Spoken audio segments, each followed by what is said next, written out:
Excellent. Whenever you're ready, Your Worship.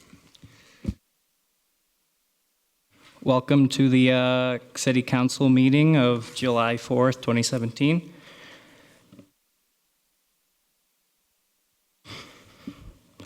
I would just like to provide the gallery with some general housekeeping information. Washrooms are located down the hallway to the left as you exit council chambers. In the event of a fire alarm or a need to evacuate council chambers, exits are located to your right, the front doors to your left at the end of the hallway that parallels council chambers. In the event of an evacuation, the council meeting will be adjourned to another date and time.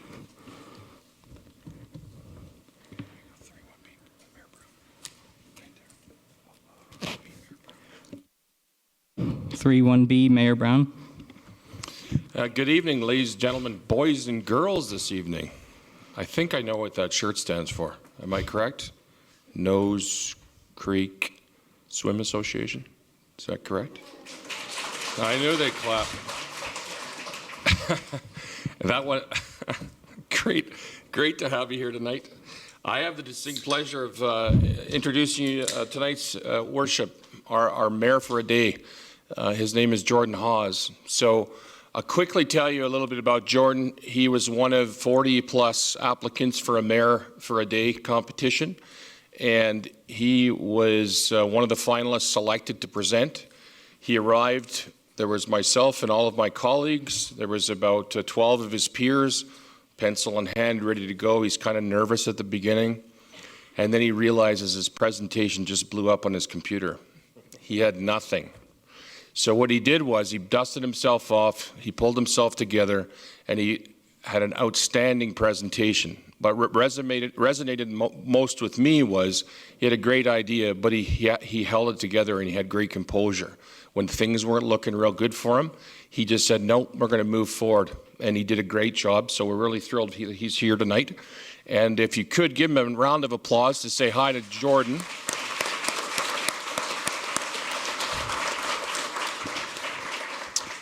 His worship was not prepared for this overwhelming purple crowd tonight. This should be a city color. I got to take a picture for Mayor Nancy. He'd be really impressed here in Airdrie with the purple colors. Anyway, I want to present something. This will be the first time we've done it, but I thought it would be great to give Jordan a little bit of a token of our appreciation and recognition for him being here. So it's an Airdrie City jacket, and it's got on the sleeve Mayor for a Day over here, and he'll be able to wear that proud. Hopefully it'll fit him, because he's a fairly big guy, but I want to present that to you, buddy. Congratulations. You got the sleeve and put it on if you want, too. That's good.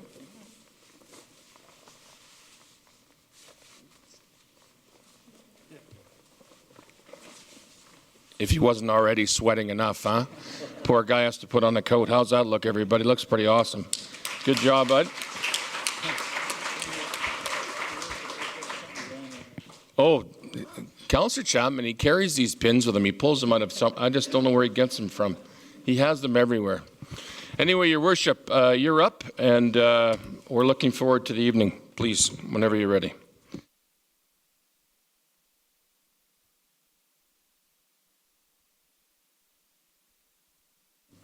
Mayor Brown will ask if there are items to be transferred from consent agenda to regular agenda. If transferred, intro/motion for each item is made by person requesting. Okay, sorry, and just to interrupt Your Worship, Councillor Bellick, want a motion on the minutes just quickly here before we move on the consent agenda. Thank you, Your Worship. Through the chair, I'd like to make the motion to adopt the minutes of the regular meeting of May 15th, 2017. All those in favor? It's unanimous.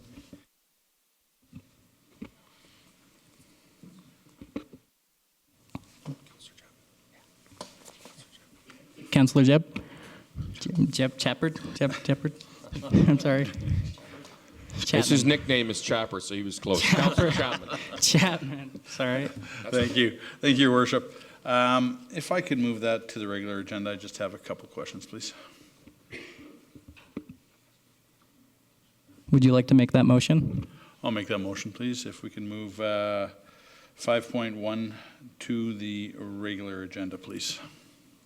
All those in favor? It's unanimous.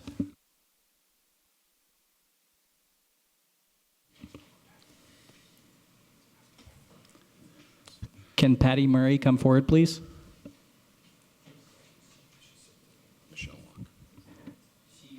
She's sick today, Michelle Locke.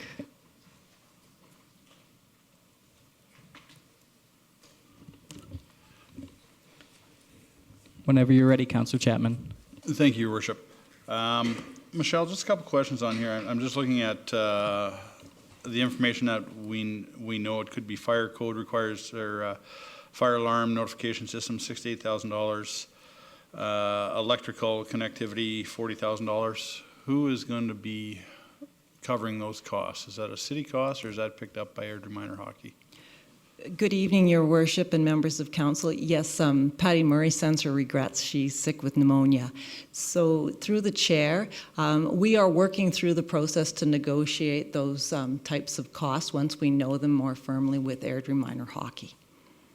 This report was just as a means to provide council with an update on the work that was being done and to inform council of the process and the potential cost as information was coming forward before council's break for the summer, and to let them know that the original time frame of being completed on the site for September 1st is really challenged and probably won't happen.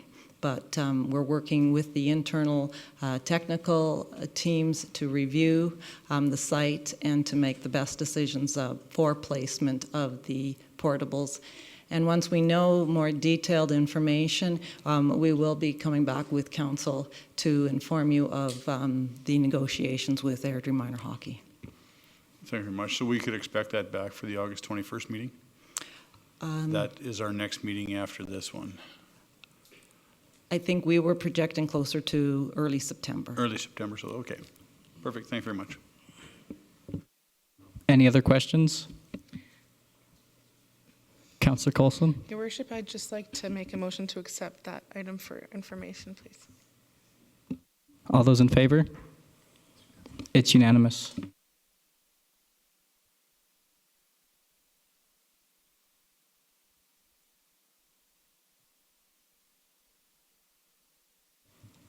Deputy Mayor, Deputy Mayor Burley. Thank you, Your Worship. Michael McAllister will be coming forward with a presentation on the Alberta Summer Games, update on the Alberta Summer Games Cultural Legacy Project. Whenever you're ready, Michael, with your guests.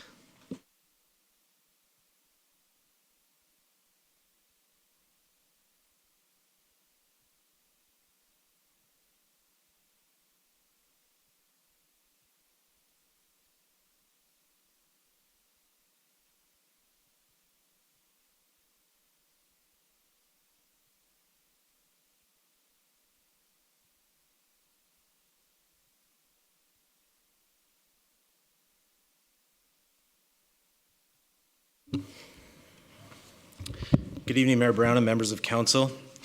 Tonight we're here to provide you with an update on the status of the Airdrie 2014 Alberta Summer Games Cultural Legacy Project. Here today to present details on the project are Donna Barrett, Kim Cheel, Al Jones, who are all responsible with awarding this project. Annie Ifedon, who is in the audience today, right beside me, and Alderman Coulson, was also part of the selection committee. So at this time, I'd like to turn it over to Al Jones, who will be our first presenter on the project. Good evening, Your Worship, Council, City staff, and members of the public. It's hard to believe that it's been 3 years since our community hosted one of the most successful Alberta Games this province has ever known.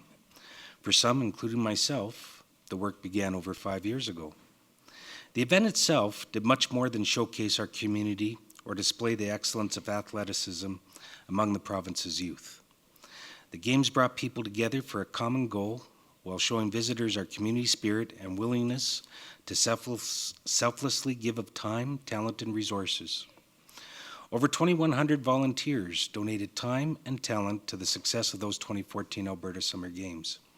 And hundreds of sponsors generally supported us with both money and gifts in kind to ensure our success.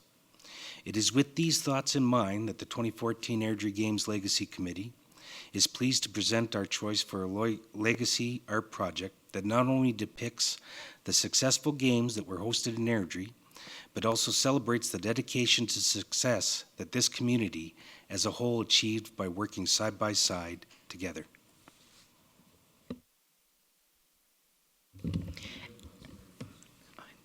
Just do it. Good evening. My name is Kim Cheel, and I'm just here to speak to the location of the art project that we spoke about. The process looked at 2 different locations, an outdoor installation at Chinook Winds or something at Genesis Place.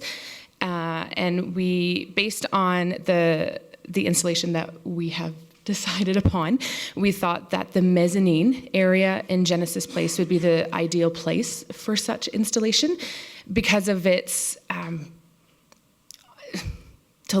it's just an amazing place to meet and to gather, and to have the art installation there really surrounds the people that sit there with the games, the spirit, the legacy, and the memory.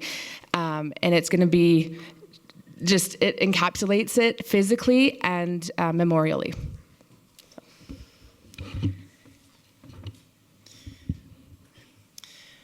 Your Worship and Councillors, I'm very pleased to introduce myself. I'm probably unknown to many of you. My name is Donna Barrett. I've lived in Airdrie for 8 years, and I'm going to speak to the actual selection of the artist. I'll give you a bit of my background. My education is in visual arts and curatorial practices, and I'm currently a professional arts administrator and sculptor. I work at the Alberta College of Art and Design in Calgary as the operations specialist in continuing education, and I also teach at the college.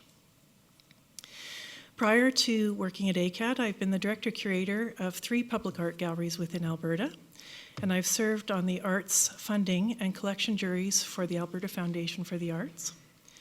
I've served on public art juries for the City of Calgary, so very similar to the process that we went through here for Airdrie. And I've also served on the Art Collection Advisory Committee for the Grand Prairie Regional College. It is with my great pleasure that I introduce Alexandra Heiseker as our selection for the Games Legacy Project. Ms. Heiseker is an internationally exhibited artist and a member of the Royal Canadian Academy of Arts. She is also Professor Emeritus of the Alberta College of Art and Design, where she taught drawing, painting, and printmaking for over 30 years. She's had exhibitions in Austria, Belgium, Canada, China, Egypt, Germany, Korea, Russia, Spain, and Thailand. She began doing public artworks in Calgary in the early 1990s. Her most recent, largest public art project is at the Calgary International Airport. It's what's on the viewer now, and it's entitled West Ride Story. The mural presents stylized horses and riders in vibrant colors. Ms. Heiseker is proposing to use similar high-energy color palette for the Airdrie Legacy project that I'm about to show you. We are very, very pleased that Airdrie's Genesis Place will be home to such a vivid public artwork by such an accomplished artist, and that the City of Airdrie will add to its public artwork collection this significant piece.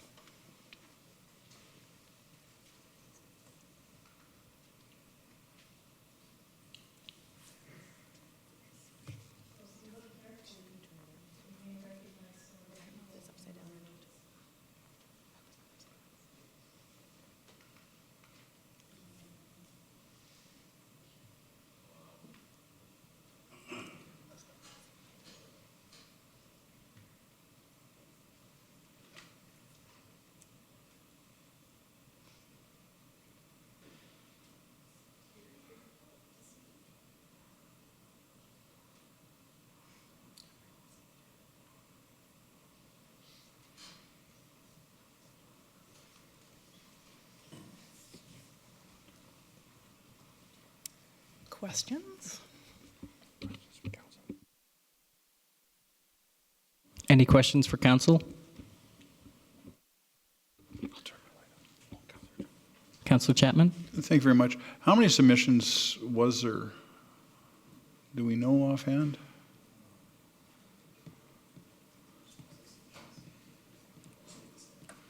Please.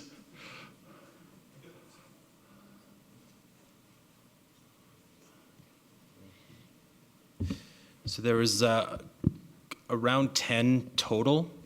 Of those 10, there was only 3, unfortunately, that met the full criteria that the group had set out. Okay. And what is the residence of the artist that has done this? Is she local Albertan, local Airdronian, Calgarian? She resides in Calgary. Resides in Calgary. Did we have any local artists submit anything that met the criteria? None? Okay, thank you. Any other questions? Councillor Colsman? Thank you, Wholesome. Your Worship. To the chair, I'd just like to thank everybody. It was a long process.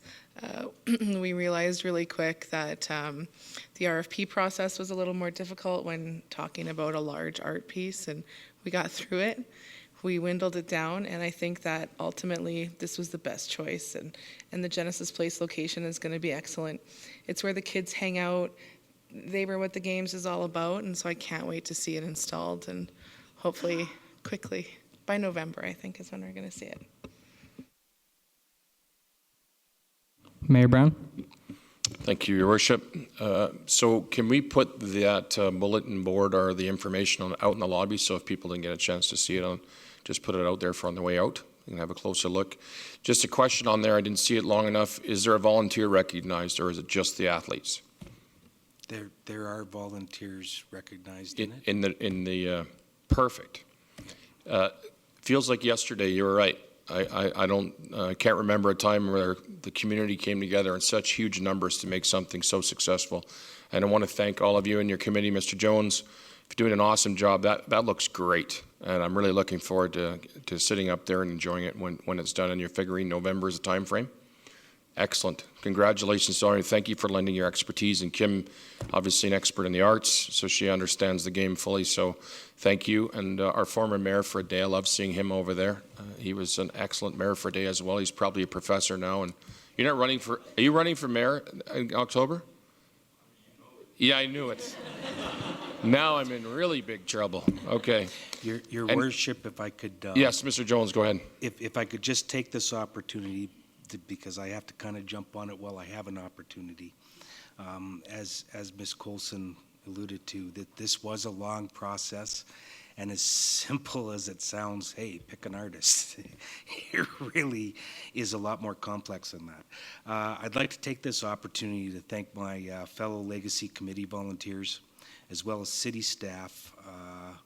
Mr. McAllister has been absolutely amazing through this process, and council members that have helped guide us through this process, so that we can come to could come to a consensus on a legacy art project that I believe will not only be a vision of spectacular art, but will also be reflective of our appreciation to everyone who had a hand in producing a successful 2014 Alberta Summer Games.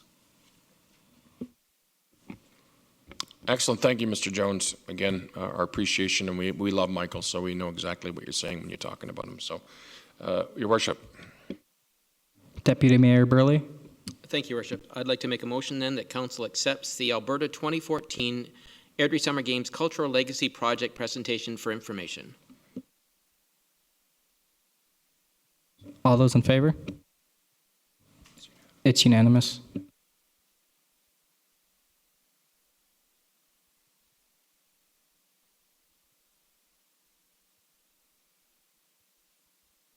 Introductions, Councillor Haig.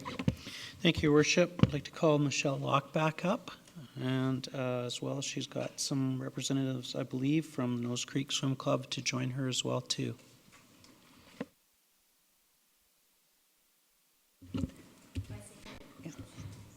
Good evening, Your Worship, members of council. This evening, you have a cast of thousands in purple, represented by Robin Loyola of the Nose Creek Swim Association. And with that, I'll turn it over to Robin and the cast of purple spirits. Good evening, Mr. Mayor, members of council, and Your Worship.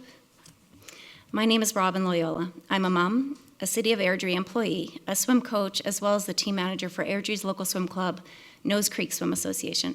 I'm here today to address the pressing need for another aquatic facility in Airdrie. This need has been felt, in my opinion, since 2011. I had a slideshow, but it's not as nice as that one, but I had one. Since 2011, when NCSA had to turn away new members from our program due to lack of pool space. Sorry, Robin, do you have a slideshow? I did. We ready to go with it? I didn't bring it. I submitted it today at 2 to Karen. Hold on, we'll try and find it. Thanks, sorry. No worries.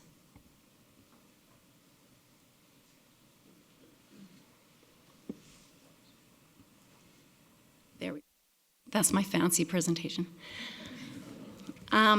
This need has been felt, in my opinion, since 2011, when NCSA had to turn away new members from our program due to lack of pool space. NCSA requested more pool space with little result until 2015, when we were given 2 more lanes. We were able to add a master's program, which the current time slot does hinder growth of this program, as well as increased our pre-competitive swim program. We have been capped at 320 members for 6 years, and each year I watch our waitlist grow. Last season, NCSA had over 160 families on our waitlist. We opened registration for this upcoming season on June 15th, and we were full in most time slots before noon. Our waitlist has already started to grow. NCS has been training in Airdrie since the early 80s, shortly after the 6-lane, 25-meter pool was completed in 1979. That same 6-lane, 25-meter pool is what we currently train in today, almost 40 years later with over 60,000 more citizens. I took a look at our demographics, and over 10,000 of our current population is under the age of 10. These are our future swimmers, and we have no space for them. In the 1980s, there was only the Airdrie Swim Club, which was less than 50 members, swimming lessons, and the public using the aquatic facility. In the early 90s, with funding and donated labor, NCSA assisted the city of Airdrie with the building of a mezzanine gym in the upstairs area. If you haven't been in Genesis Place lately, these are the activities that were in the water weekdays this spring. Swimming lessons had 60 classes in the morning. These are not spots, these are classes that can range from 1 to 10 swimmers in each class. 25 classes in the afternoon, and 243 classes are offered in the evening. There are 9 different user groups vying for space in the lane pool. 15 different aquatic fitness classes are offered each week. And then Genesis Place has to make room for family and public swim. I want to paint a picture for you of what it's like while NCSA trains.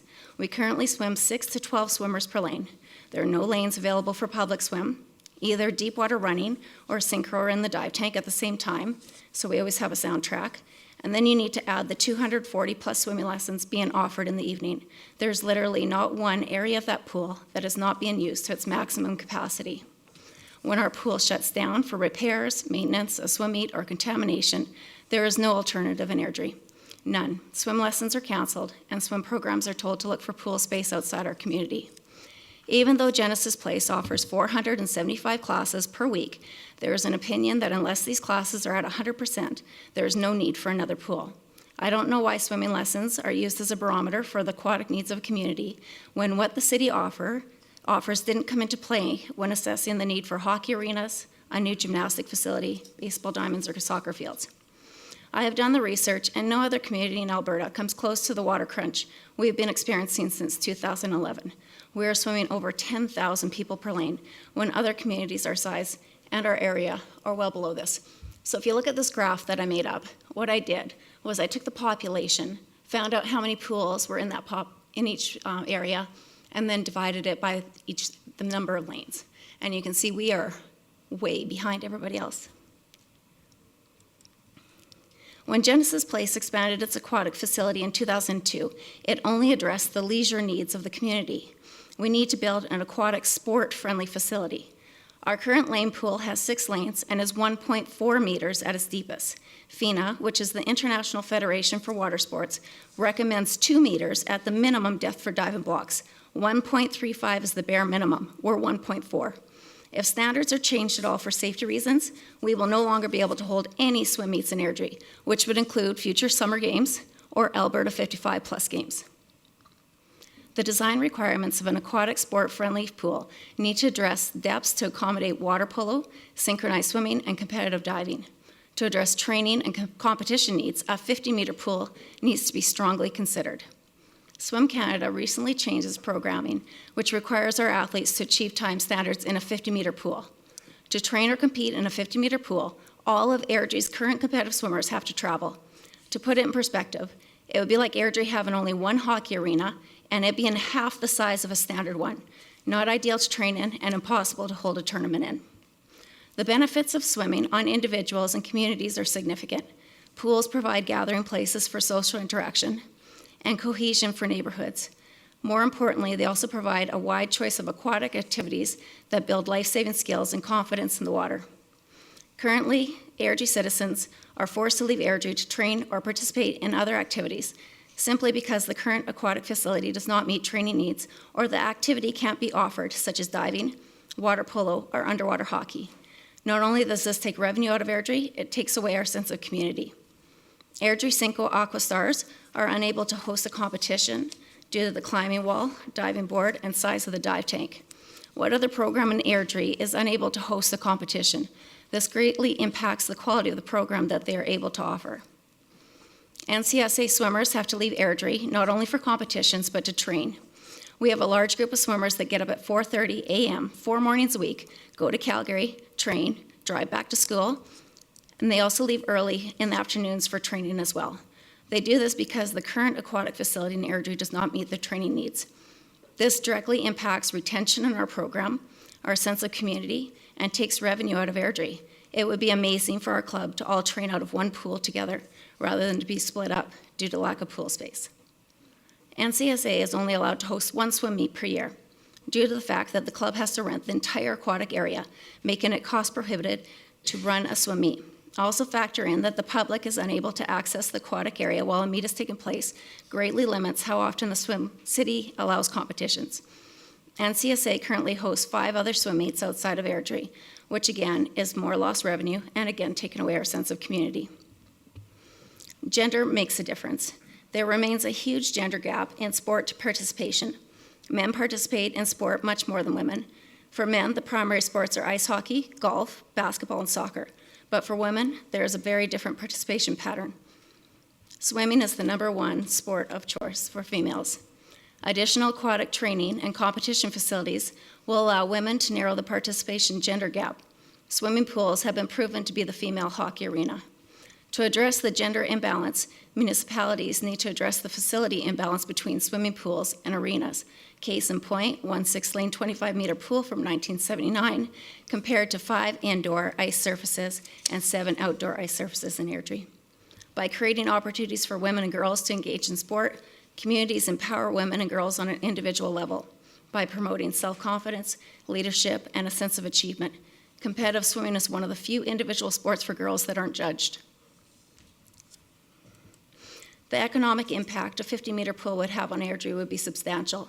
We would attract many events such as regional and provincial swim meets, high school dual and provincial meets, master swimming events, provincial and regional diving meets, regional and provincial water polo tournaments, synchronized competitions, and triathlons. There is such a need for 50-meter pools in southern Alberta that NCSA and many other swim teams often don't get into swim meets, forcing NCSA to travel outside of Alberta to compete. To train in a 50-meter pool, NCSA swimmers currently have lane space every Saturday at the Repsol Center. Our pool space is often, at least twice a month, moved or canceled to accommodate all the other aquatic sports needing a facility that size. Swimming is one activity that can be enjoyed by all ages and abilities, as water buoyancy creates a level playing field for many swimmers with physical limitations. Where many other sports are not an option, water is the ideal medium for many disabled athletes. However, the pool space needed to accommodate these athletes is severely lacking. Airdrie has been the fastest growing community in Canada for the past decade for a good reason. This is a fantastic place to live, and I'm proud to say I've lived here for almost 20 years. However, I respectfully ask that the pressing need for another aquatic facility be addressed by a present City Council. It's time for the City of Airdrie to hear their aquatic community. Thank you. Councillor Heck. So thank you very much for your presentation tonight. Thank you. If you look back at the history of why we have so many arenas and a gymnastics facility, that's because groups came forward and indicated a need. And those groups made a commitment to the community and to the projects that they proposed. And my question to you, I guess, would be, again, a substantial commitment, groups such as yours or an organization of swimming facility users be prepared to make that same commitment? We would. I've started an aquatic alliance, and there's huge interest.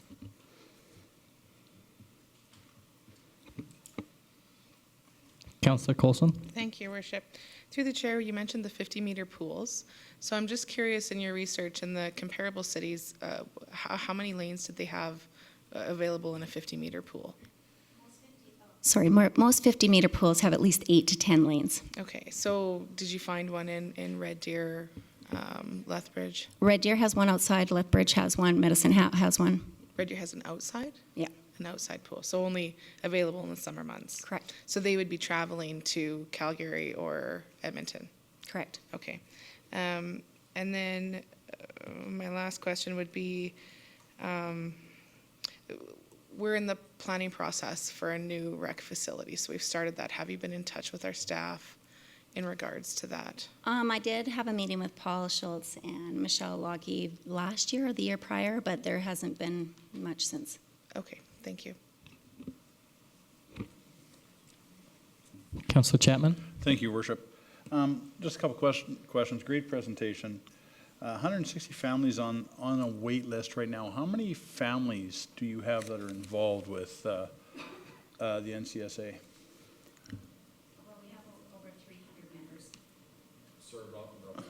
We have Mike's over, sorry, thank you. We have over 300 members. 300 members, so that would be 150 families now, More than that. Most families have 1 or 2 swimmers on the program. 1 or 2 swimmers, okay. And in this, ideally, what would you like to see? You would like to see a 50-meter lane pool. How many lanes? Seriously, if I'm allowed to dream, this is what I would love. No, that's what I'm asking you. Yeah. What I think the city needs is one 50-meter pool plus another 25-meter pool, because when you compete, and high-level athletes can attest to this, if there is not a cool-down pool, lactic acid builds up in their muscles and they do not perform, so they're not ready for the next swim. And that is often why Calgary, the southern Alberta, doesn't get these high-level competitions, because we don't have facilities that meet these needs. Then I would like to build a track around that, and then build a bike track around that and address something. There's no facility in the province that addresses the needs for triathletes. There's no one-stop shop. Thank you. And then a 50-meter pool at 2-meter depth would be what you'd be looking at for lane pool.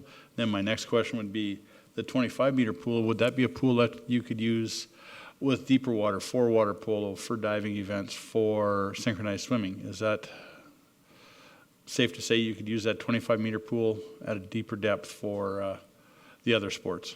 You could, but you wouldn't be utilizing, nor could we host competitions, which is big. Because Swim Canada just changed their rules. They used to have it that short course is a 25-meter pool, long course is 50-meter pool. Our short course season has been reduced, and now to compete or to qualify for higher level meets, and I'm talking provincially and nationally, you have to swim in a 50-meter pool. No, I understand that. A 50-meter pool, yes, but how deep? 2 meters? Well, 2 is the minimum. 4 is what they recommend, what FINA standards recommend. So, and the 25-meter pool, what depth would you need that to be for diving events, for synchro, for water polo? I have no clue. Okay, thank you. Thanks, great presentation. Thank you. Councillor Coulson? Thank you, Your Worship. Through the chair, I know that the Nose Creek Swim Association also has a Calgary based group. Correct. So is that 300-member encompasses Calgary and Airdrie? Yes. It does. Okay, It so does. that's not just strictly Airdrie families. No, it then. isn't, but I turn away a lot of families that are within the Airdrie area. Okay. And then my second question, I'm not sure if who it would go to. It may go back to staff, which would be, I know I'm a broken record, but a pool with a high school, have we had those conversations with the high schools that having something, a high school specializing in sports, or really having some kind of a shared facility similar to what we do with Bird Church, but only with sports, has that been looked at? Your Worship, In response to Councillor Coulson, we have been planning for the next regional recreation facility. And we have, in those plans, contemplated that that facility would, in all likelihood, include an aquatic component.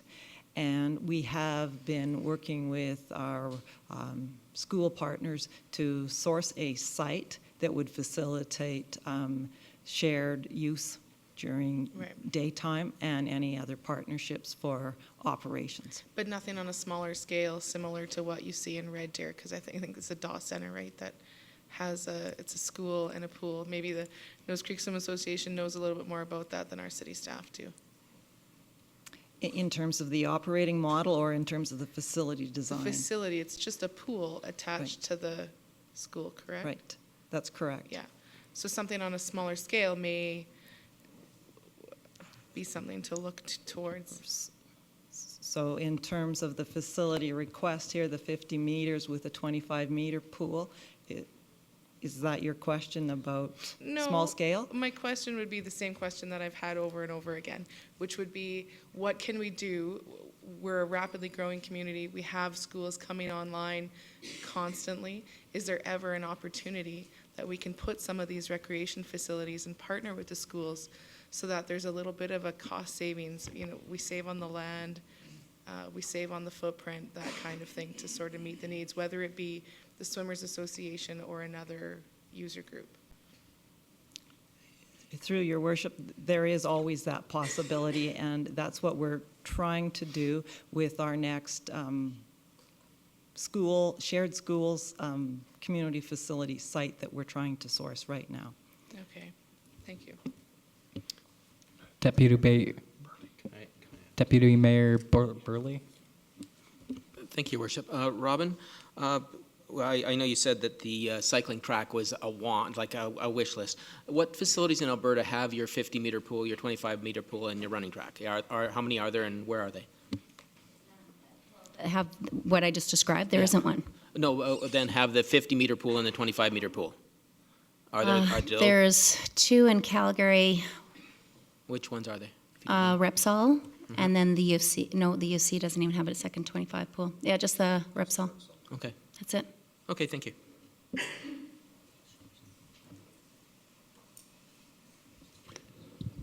Paul County. Thank you, Your Worship. If I may just add a couple comments to Councillor Coulson's question. In my view, it's kind of a perfect storm in a way. There's obviously a demand for new recreation facilities in the community. On the high school side, we are, as we're growing fast, having problems actually locating high schools as well. So I think the idea is great, and preliminary discussions are about combining sites, facilities, those sorts of things. The issue we're having is we can neither find high school sites nor recreation facilities. So the one-off idea, I guess, hasn't entered into our thinking at this point. It's been a recreation facility and a high school or high schools, and that's what we're looking at. That's what we're working on. I would also remind council in terms of looking forward to this investment. I can't remember what year it's in, but publicly in your 10-year plan, it shows investment in this kind of facility. You know, depending on moments like this, you advance those or not advance those initiatives. But just for context. Mayor Brown. Thank you, Your Worship. Robin, thank you for coming in. I really appreciate you taking the time. I didn't hear your team cheer. Didn't she do a great job for her presentation on your behalf?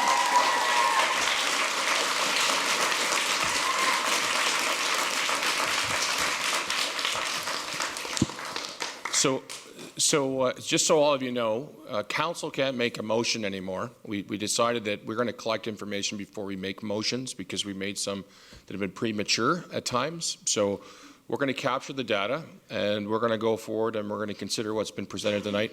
I'm with Councillor Chapman. I'm sure all of my colleagues agree. That was an excellent presentation. There was things in there I didn't know, and I've received emails from you, and we've had a number of conversations.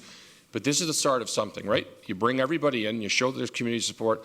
I love the fact when you said the girls like swimming. Those two young ladies behind you were smiling and bobbing their head up and down saying, yes, this is the sport for us. So I thought you did a really, really good job. There was a lot of great information there. Obviously, you can't send you home and say, hey, we're going to build a pool tomorrow. It takes a lot of time. I'm concurring with what Michelle and Paul said. We are in discussions, doing something in line with Councillor Coulson, and I'll say the rest of council's been involved in these conversations as it relates to partnerships. We can work with the school. We do have something we're working on the west side. Too preliminary to talk about at the moment, but now that, as Paul said, the information we have, things can be expedited, but it just depends on where council sits and how they want to move forward, because obviously I don't know what a building that you just described costs. You're laughing. I was trying to think in my head, you know, what are the building but I won't even ask you, because I don't know what they would be, and I don't know what the operational dollars, know any of that. But I think you brought something to everyone's attention that needed to come forward. So I really appreciate you coming in here. I know you were busy this evening, and you were on short notice because it was only a couple of weeks' notice to get you in here.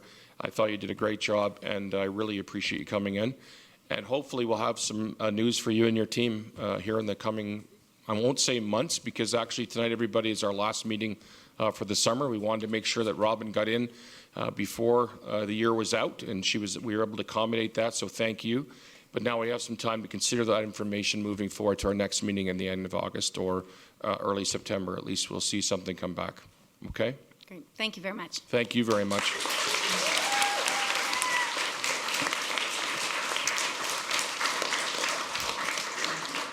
And just so, who's here that's under 13? Put your hand up. So the rule is you got to stay to the very end of the meeting tonight. And we're out of here. Hey, that's right. You're over 13. You can leave. That's okay. Anyway, thanks everybody for coming tonight. It made a big difference, believe me, in your presentation. Deputy Mayor Burley, please. Your Worship, could we get Robin to send a copy of her PowerPoint to Barb to distribute? Actually, no, we can just ask Karen to forward it to us. Robin, Okay. You don't have to do a thing. Okay. If you want to forward them to my office, Barb would be happy to forward them out. Excellent. Thank you very much. Sorry, Your Worship. You want to introduce Deputy or Councillor Haig, please? Councillor Heck. So I think, Your Worship, we still could do a motion to receive for information. Thank you. All those in favor? It's unanimous.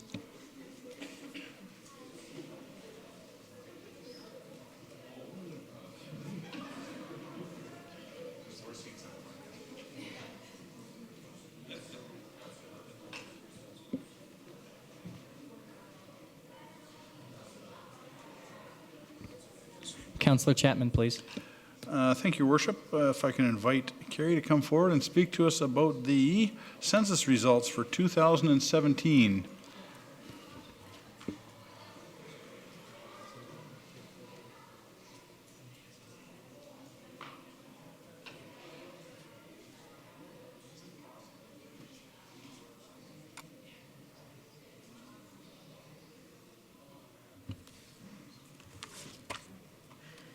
Good evening, Your Worship and members of Council.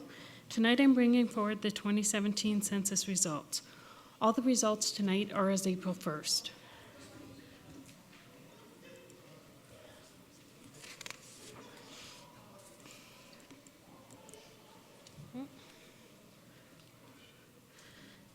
Some of the challenges that we continue to face in collecting data includes collecting from multifamily dwellings and new communities. Especially with new communities, often people haven't met their neighbors yet. In addition, more and more people are reluctant to open their doors to someone they don't know.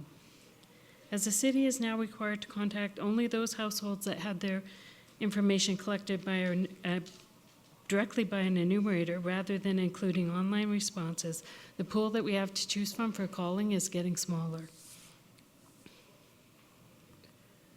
Some of the successes we saw this year was we offered text messaging through our quality assurance to residents for the first time. Of those who agreed to participate in the quality assurance, 42% preferred texting.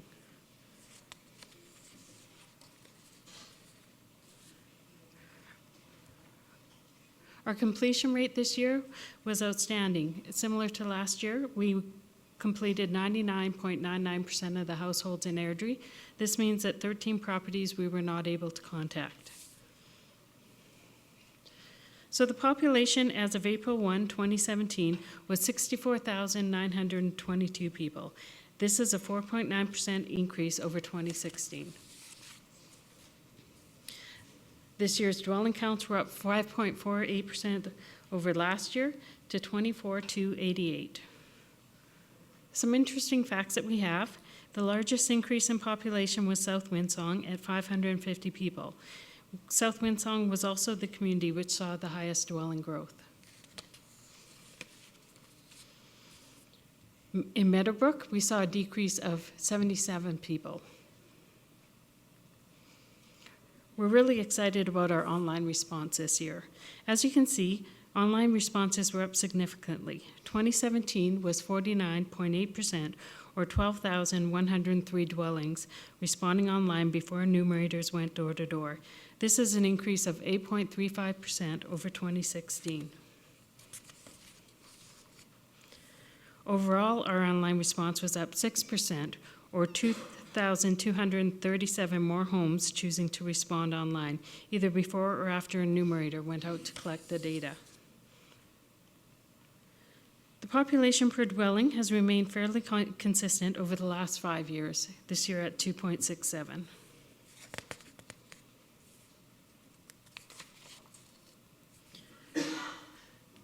Potential grant revenue for 2017 was $327 per capita. With an increase of 3,080 residents, potential additional grant revenue for the city is over $1 million. The census budget itself is just over $68,000. This year, we hosted 16 municipalities for our online census program. That's the end of the presentation. If you have any questions, I'm available. Any questions from council? Councillor Coulson? Thank you, Your Worship. Through the chair, Carrie, do you have revenue from those hosted municipalities? Because we do charge a fee. I think that's important. We do, and capture. I apologize, we don't, but I can get that out to you. Not important, but I just thought for those that are still here that they should know that we capture a fee for hosting those cities with our software. Correct. Thank you. Sorry, it's just because I signed the contract. It's over $100,000. No, in total. So I think it's somewhere around the 150, but I'm guessing on that number. Sorry, Paul. Through your worship, if you don't quote me.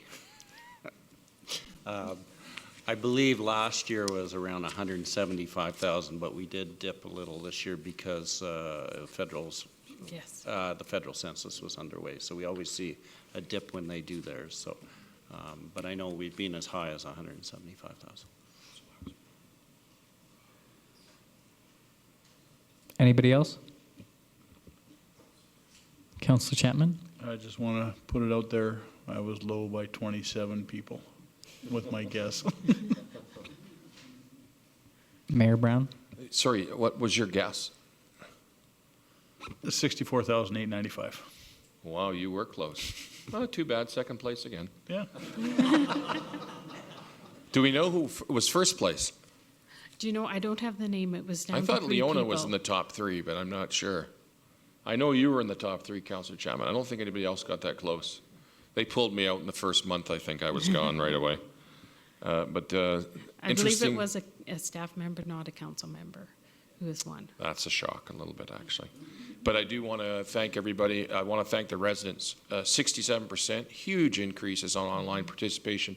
It saves us a ton of cash. It saves people going door to door. So I really want to thank them for participating. I want to thank the are they called enumerators? Sorry. Yes. So I heard from so many residents that they were wonderful at the door, very friendly, and they did an awesome job representing us. So I want to thank them. That's not always a fun job to knock until someone comes. But it's great to see through tough economic times, our community is a desired destination. People want to be here. There's a lot of great things. Obviously, the people that live here, we know it. We just heard someone present say we're 20-year residents and we love it still. So I think that's wonderful to see. And I guess from a perspective of having to catch up all the time. In my first year, I think we were a double-digit increase, maybe even the year before that, were we not?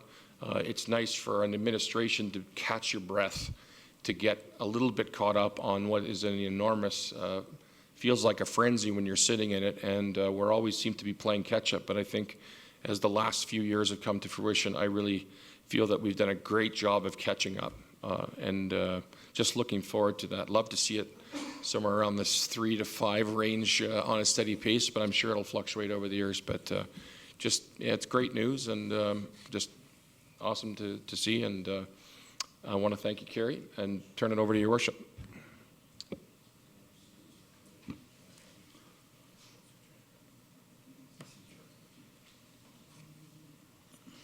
Councillor Chapman. Thank you, Worship. It is my pleasure to accept this report for information. Thank you. All those in favor? It's unanimous.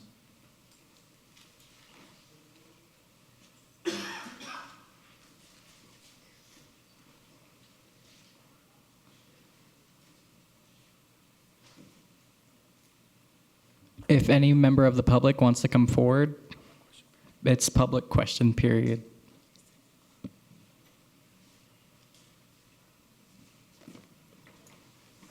Welcome.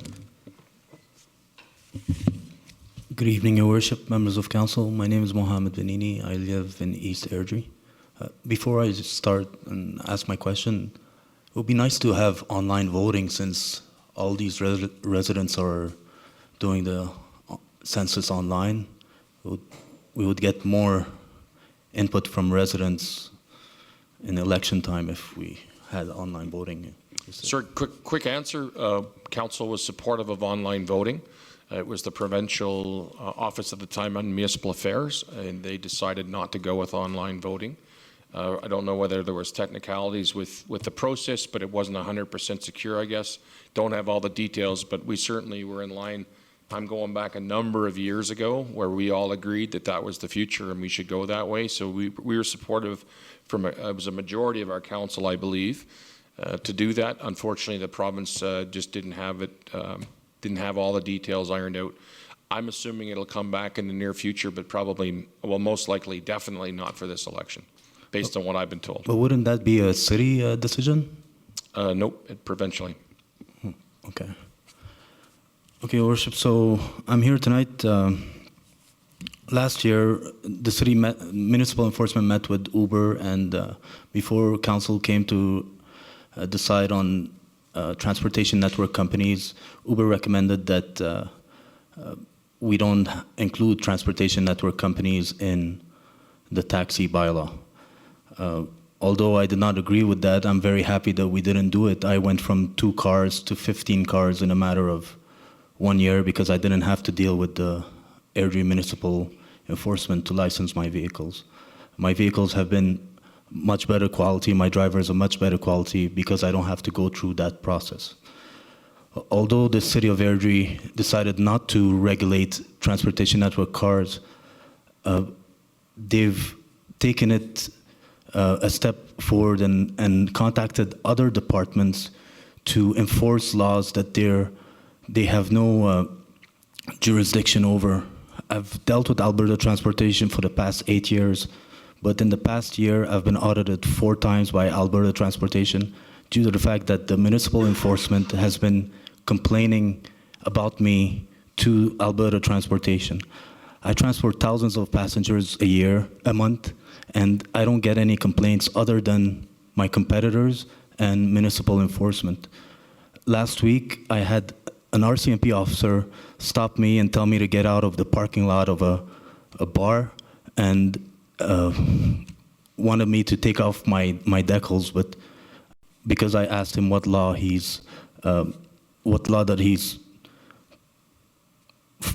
what law am I supposed to be following, he couldn't tell me a law, so he gave me a ticket for not parking in between the lines of a private parking.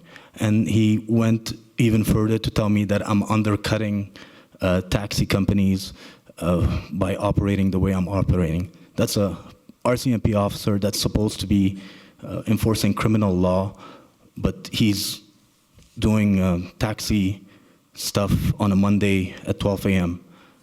So my question is, why is municipal enforcement going above and beyond and reaching to these different departments to try to hurt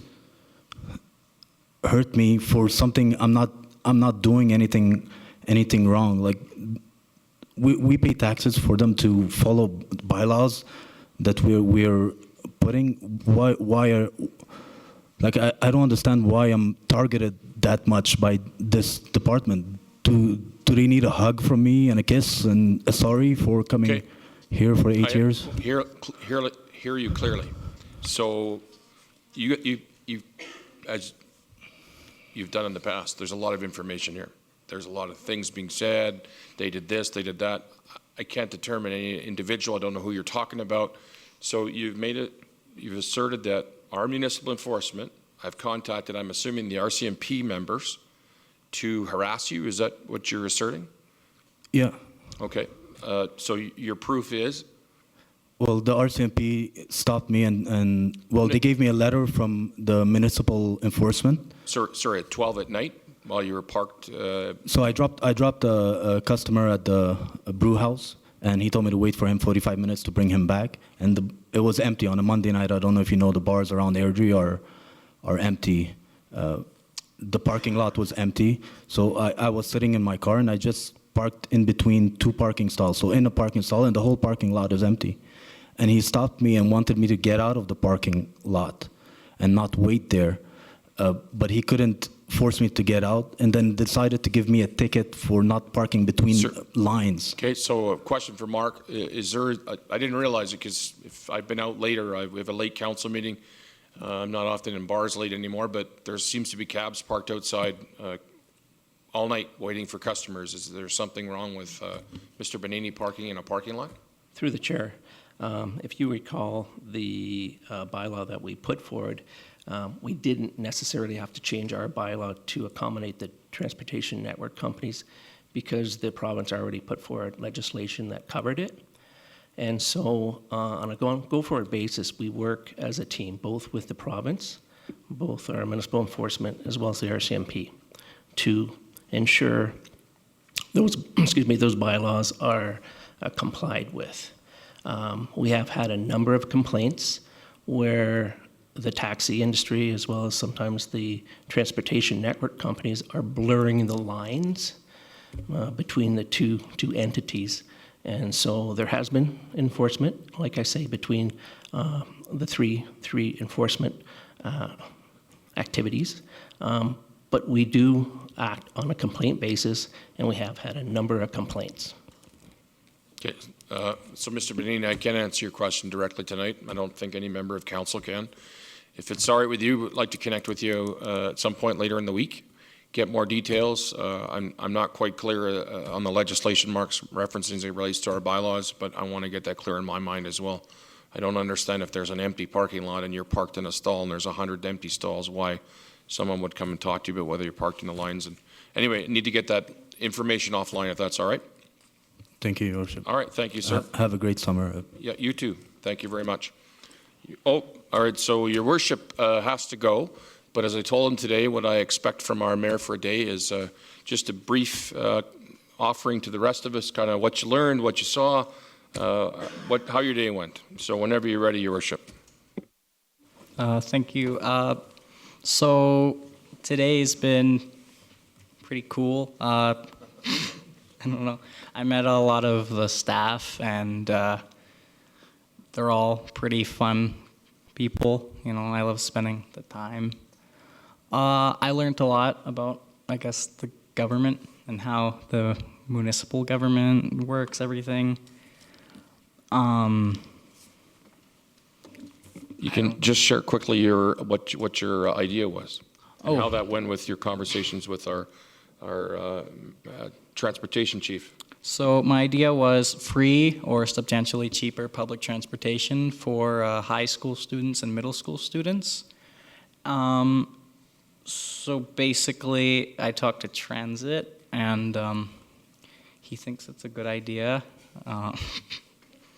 He likes it. He says it's doable. What we want to do is we want to make it so instead of paying $40 a month, you maybe get a pass, $20, $10, you know. And I actually did a survey. My survey showed that 15% of students in my school actually ride the bus, but 75% would ride the bus if bus passes were cheaper. So if we have all these students buying our bus passes for cheaper, that would make more money and it would have more students riding the bus, you know, getting to where they need to go cheaper rate. It benefits students and transit. Excellent. And you're encouraging these grade 10 students to ride the transit system in the future, right? Yes. Which is what we want. Yeah. Oh, excellent. Awesome. Well, thank you, sir. You did a wonderful job. Thank you, yeah. Now, I hope you're getting home on the bus. I don't know if you have a ride coming or not, but thanks, Jordan. Thank you so much. Great job. Don't forget your jacket. Excellent. All right, is there anybody else from the public who'd like to come forward? Welcome. Well, there's somebody in a Dumbledore costume. Actually, what is he? What's the colors for him? Hufflepuff. He's a Hufflepuff. Welcome. Whenever you're ready, sir. Good evening, Your Worship, members of council. My name is Chris Gorley. I live in Kings Heights. No question tonight, just a comment. I want, on behalf of the Parade and Fireworks Committee, thank council and city staff for their support and to make the parade and the fireworks the event that it was this year. And for that, I just have a little token made up by one of our committee members that I would like to present to council. Oh, sorry, I thought you said made up of a committee member. I was No, getting a made bit up. worried there. Made by. Yeah, everybody come around front. We'll do a picture.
Chris, I'm certain the comments will come fast and furious during the board reports.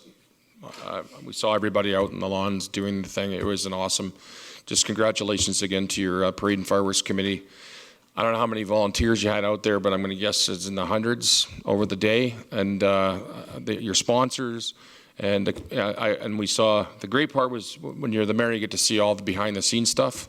And our staff did a wonderful job, and I really appreciate acknowledging them because they were out there emptying garbage cans, making sure the roads were cleaned after the horses got through and everything else. Yeah, it was awesome. Everybody was safe, and it was an awesome show. You guys did a wonderful job, and I'm sure you'll hear that echoed later on under board reports. So thanks again for coming forward. Much appreciated. Were you coming forward, sir, with your gown and... That is an outfit and a half, I'll tell you. Your Welcome. Worship, if we could Yes. just note the lace in his sleeves. Yeah, no, I saw that today. I've seen that on his clothing before, so I'm not sure it's new.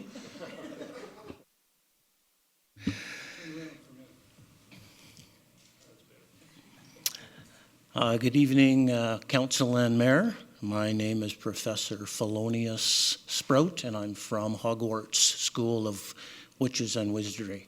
And you'll have to excuse me if I'm reading off my text. I am 300 years old, so I tend to forget some stuff. So I bring greetings from Albus Dumbledore on behalf of the school. Today I had the honor of attending the Airdrie Boys and Girls Club Day 1 of their Harry Potter summer camp, which runs through this Thursday, or this Friday, I'm sorry. At the club this morning, there must have been 50 or 60 young children there, as well as some other people, and it was quite the event. He started off with a sorting ceremony, and as you can see, I was sorted into my alumni, which is Hufflepuff. A few others were sorted into other houses.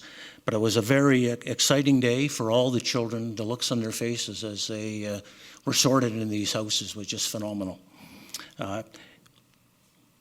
With the house, like I say, every child received a scarf. There's 4 houses, so they all received a scarf similar to this, which was produced by the staff of the Airdrie Boys and Girls Club, and I believe they made 150 of these scarves. They also made the same number of wands and these special wands, which every child got to make at the club later on in the day. So it was quite an amazing day. The young people, the young witches and wizards, also got to partake in a game of Quidditch, as well as various other events at the club. On behalf of the school, I would like to express our thanks and gratitude for the support we receive for our young witches and wizards. And without the support from City Council and all our sponsors, we certainly wouldn't be able to put on this camp this week. So thank you very much on behalf of our school and the club. Thank you. Thank you, Felonius. Well said. And if you don't know, Mr. Miles is on the board for the Boys and Girls Club, and he's an awesome volunteer in our community. So thank you, sir. Much appreciate the information. And I know it's going to be an awesome summer. We are fortunate where a number of us were. I was Slytherin. I'm not sure that's a good thing or not. And Councillor Haig, and you were? Gryffindor. And you were? Gryffindor? Ravenclaw. Ah, okay, perfect. Anybody else who'd like to come forward and ask any question of council? Okay, there being none, we're moving steadfastly along here. And I'll put my glasses back on so I can read my agenda.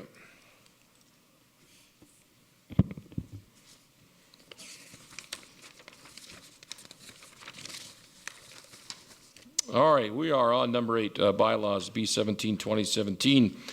For everyone in the audience, we are going to I'll open the public hearing. First hear from administration. I believe, Stephen, you're going to be presenting, correct? Oh, sorry, William is. And I'll ask 3 times if there's anyone who would like to speak in favor of said bylaw, and 3 times if there's someone who would like to speak against said bylaw. I'll then ask questions of council if they have any questions for anyone who spoke. If they do not, I'll close the public hearing and turn it back over to staff, and then we'll have some resolutions put forward. From there, I'll introduce Stephen Utes, and William, whenever you're ready, please.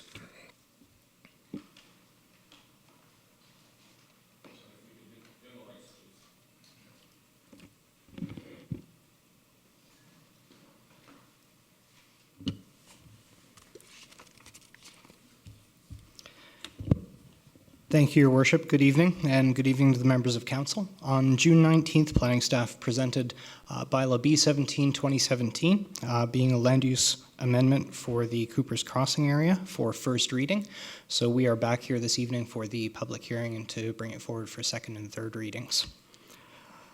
As a quick review, the area covered under this amendment is 26 lots, here highlighted in red, within the Cooper's Crossing Phase 21 and Phase 26 subdivisions.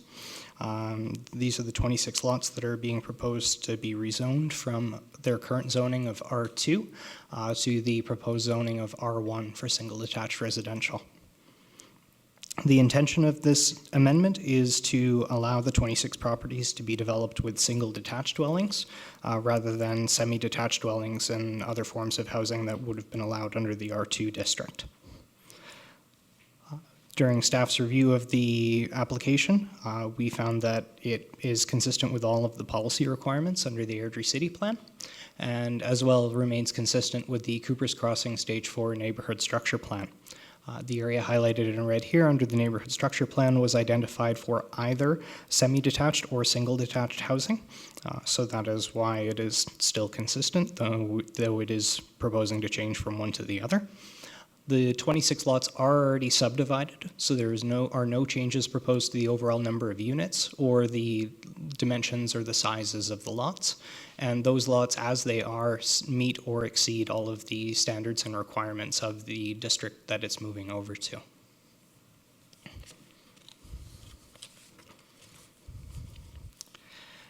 The application was presented to the Municipal Planning Commission on June 1st. Planning Commission voted unanimously to recommend the proposed amendment for approval. There was one question that came up at Planning Commission which concerned these two lots in the southwest, just southwest of the subject area. The question was asked for why these two were not considered as part of the 26 lots that we're proposing to be rezoned. And the reason for that is that there is already a semi-detached building developed across both properties. And this is just a closer snapshot of the properties that are covered by this amendment. These lots here under Phase 21 and the remaining under Phase 26 of Cooper's Crossing. And you can see the two sort of standalone parcels just at the corner of the roads there that were not included as part of the subject area. So that concludes this portion of my presentation, and I will hold on Council's alternatives and staff's recommendation until after the public hearing. Thank you, Ed. I don't believe there's any lights on, so we'll move to the public hearing. I'll read this once, and then we'll just refer to this as B17 2017. So the public hearing being held on bylaw B17 2017 being a bylaw to amend land use bylaw number B01 2016 by redesignated the 1.318 hectares to 3.26 acres from low-density residential district R2 to single detached residential district R1. Is there anyone here to speak in favor of said bylaw amendment? Welcome.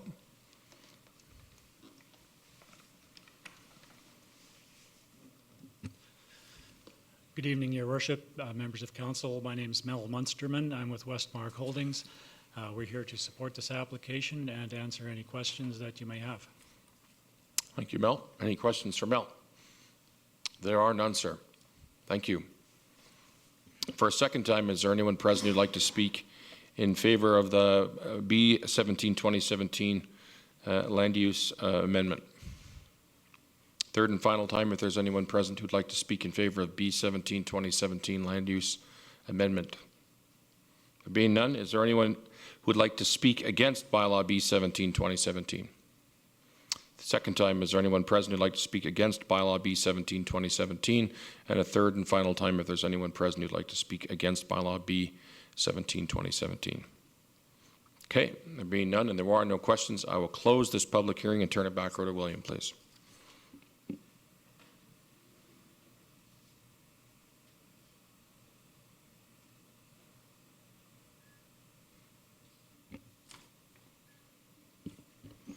Thank you, Your Worship. So there are three alternatives before council this evening. First, that council gives second and third reading to bylaw B17 2017. Second, that council tables the bylaw subject to changes or any additional information or clarification that may need to be provided by administration. And third, that council defeats the proposed bylaw amendments. Staff is recommending approval of this amendment and recommends that council give second and third readings to the proposed bylaw. Excellent. Thank you, sir. There are no questions. Councillor Chapman, please. Thank you, Worship. If I can move second reading of bylaw B17 2017, please. Excellent. All those in favor? It's unanimous. Thank you. And Deputy Mayor Burley, please. Thank you, Your Worship. Third reading of bylaw B17 2017. Excellent. All those in favor? It's unanimous. Thank you very much. We're now on item number 9, and this is number B23 2017 land use bylaw amendment. And William is obviously staying up here, and whenever you're ready, sir.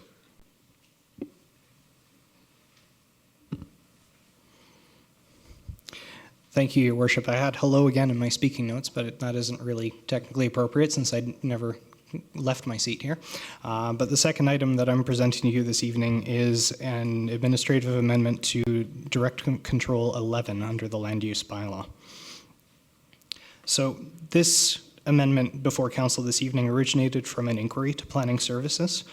We got a call forwarded from our economic development team for a proponent that wished to have a medical clinic established in the commercial plaza at 191 Edwards Way Southwest.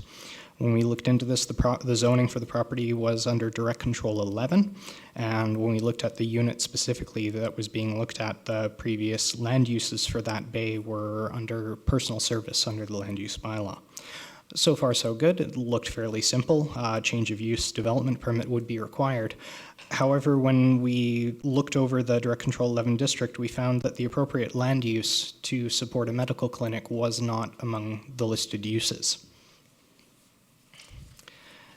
That prompted us to dig a little bit further, and looking at the original bylaw that established Direct Control 11, we actually found that a health services land use, which is listed here, and there's a little bit of a snapshot of the old bylaw there as well, was listed under Direct Control 11 as a discretionary use. And we discovered that this didn't appear to be carried over when we transitioned from the 2005 land use bylaw over to the 2016 land use bylaw last June. We looked back over all of our notes and all of our records for the 2016 land use bylaw. There was no rationale or notes on why we would have intentionally removed this. So this appears to have simply been a mistake where it was missed in the transition. We would like to correct this and ensure that the land use rights under Direct Control 11 are maintained as they were previously, and therefore planning staff is bringing forward this bylaw to amend the land use bylaw and include the appropriate land use, which under the new land use bylaw would be healthcare limited. So we're proposing to introduce that back into Direct Control 11 to correct that omission.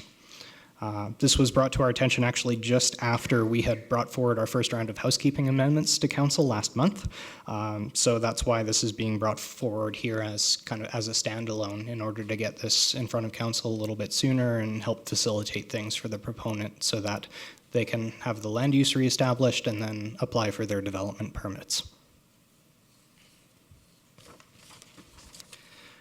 So the amendment was presented at Planning Commission on June 15th.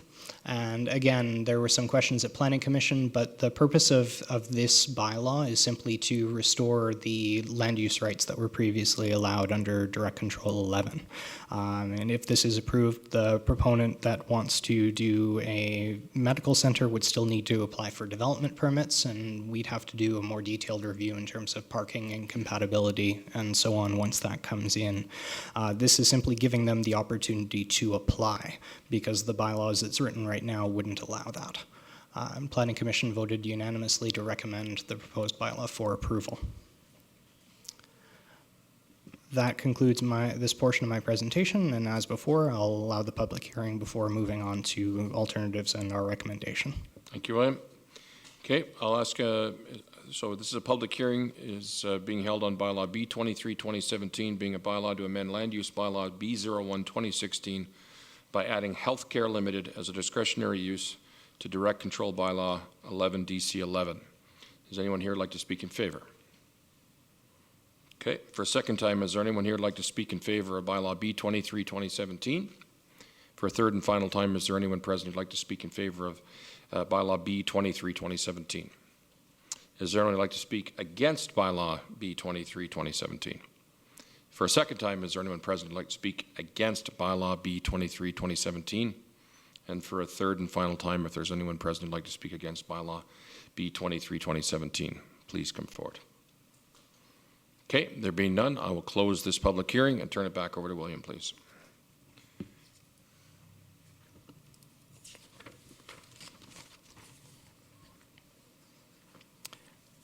Thank you, Your Worship. As with the last amendment, Council has three alternatives for the proposed bylaw. That Council gives three readings to bylaw B23 2017, being the land use amendment that would reintroduce healthcare limited as a land use to Direct Control 11. Second, that Council tables the proposed bylaw, subject to any changes or additional information or clarification that may be required. And third, that Council defeats bylaw B23 2017. Staff would like to correct this mistake and allow the proponent to apply for his change of use development permits, and so we are recommending that council gives 3 readings to the proposed bylaw. Excellent. Thank you, William. Any questions for William? I don't believe there are any. Just for those of you out in the audience, just on the last bylaw, we actually reviewed it the last meeting if you weren't here. And from my perspective on this particular one, I don't know if there's any other commentary, but it just makes sense. So I will be supporting it. First up, we have Councillor Coulson, please. Thank you, Your Worship. First reading of bylaw B 23, 2017. Excellent. All those in favor? It's unanimous. Deputy Member Burley. Thank you, Your Worship. Second reading, please. Thank you. All those in favor? It's unanimous. Councillor Chapman, please. Thank you, Your Worship. Permission for 3rd reading, please. Thank you. All those in favor? It's unanimous. And Councillor Haig, please. Thank you, Worship. I would move 3rd reading. Thank you. All those in favor? It's unanimous. Thank you very much.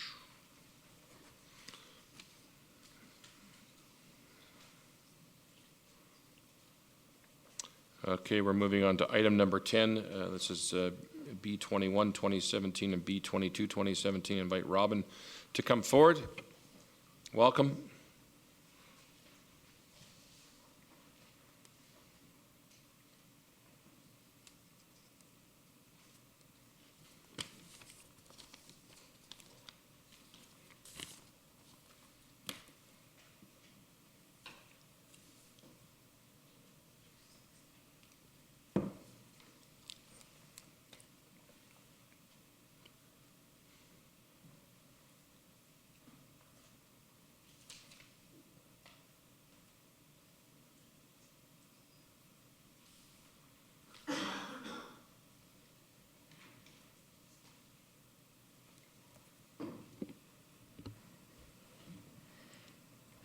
Good evening, Your Worship and members of Council. Tonight I'll be presenting bylaw number 21, 2017, being a bylaw to amend the West Airdrie Community Area Structure Plan, and bylaw 22, 2017, being a bylaw to amend the Bayview Bayside Stage 3 Neighborhood Structure Plan for public reading or for public hearing and 3 readings.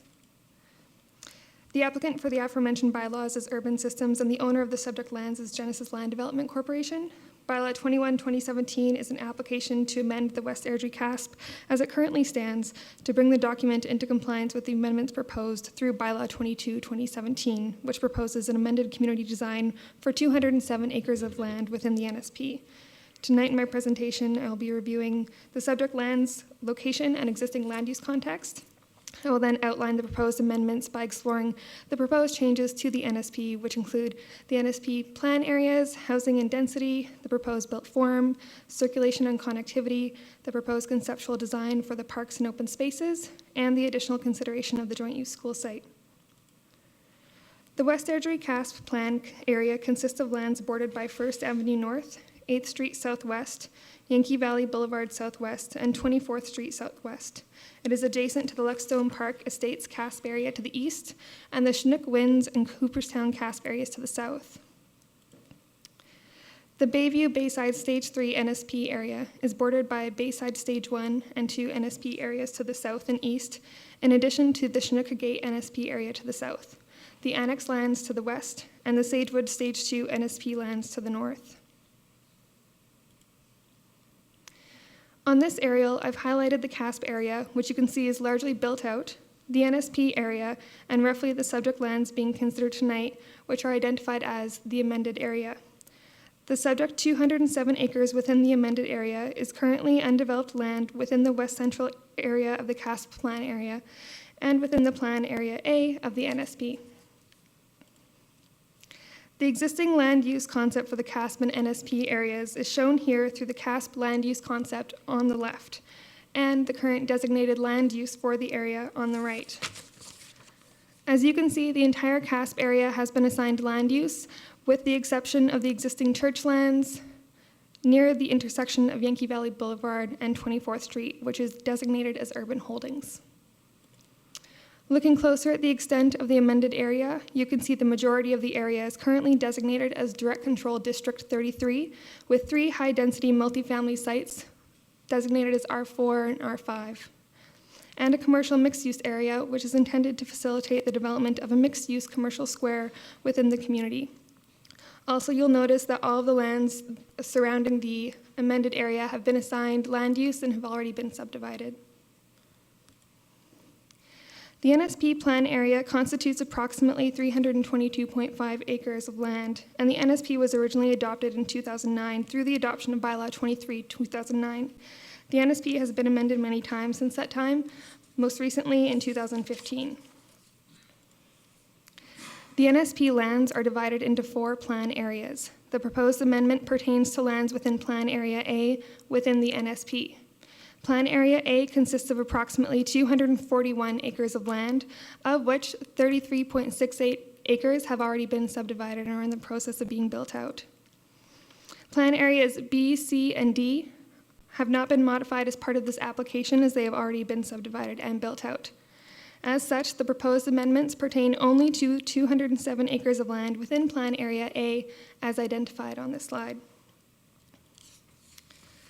As you can see from the aerial, the lands have largely already been stripped and some grading has occurred under approvals granted in previous years.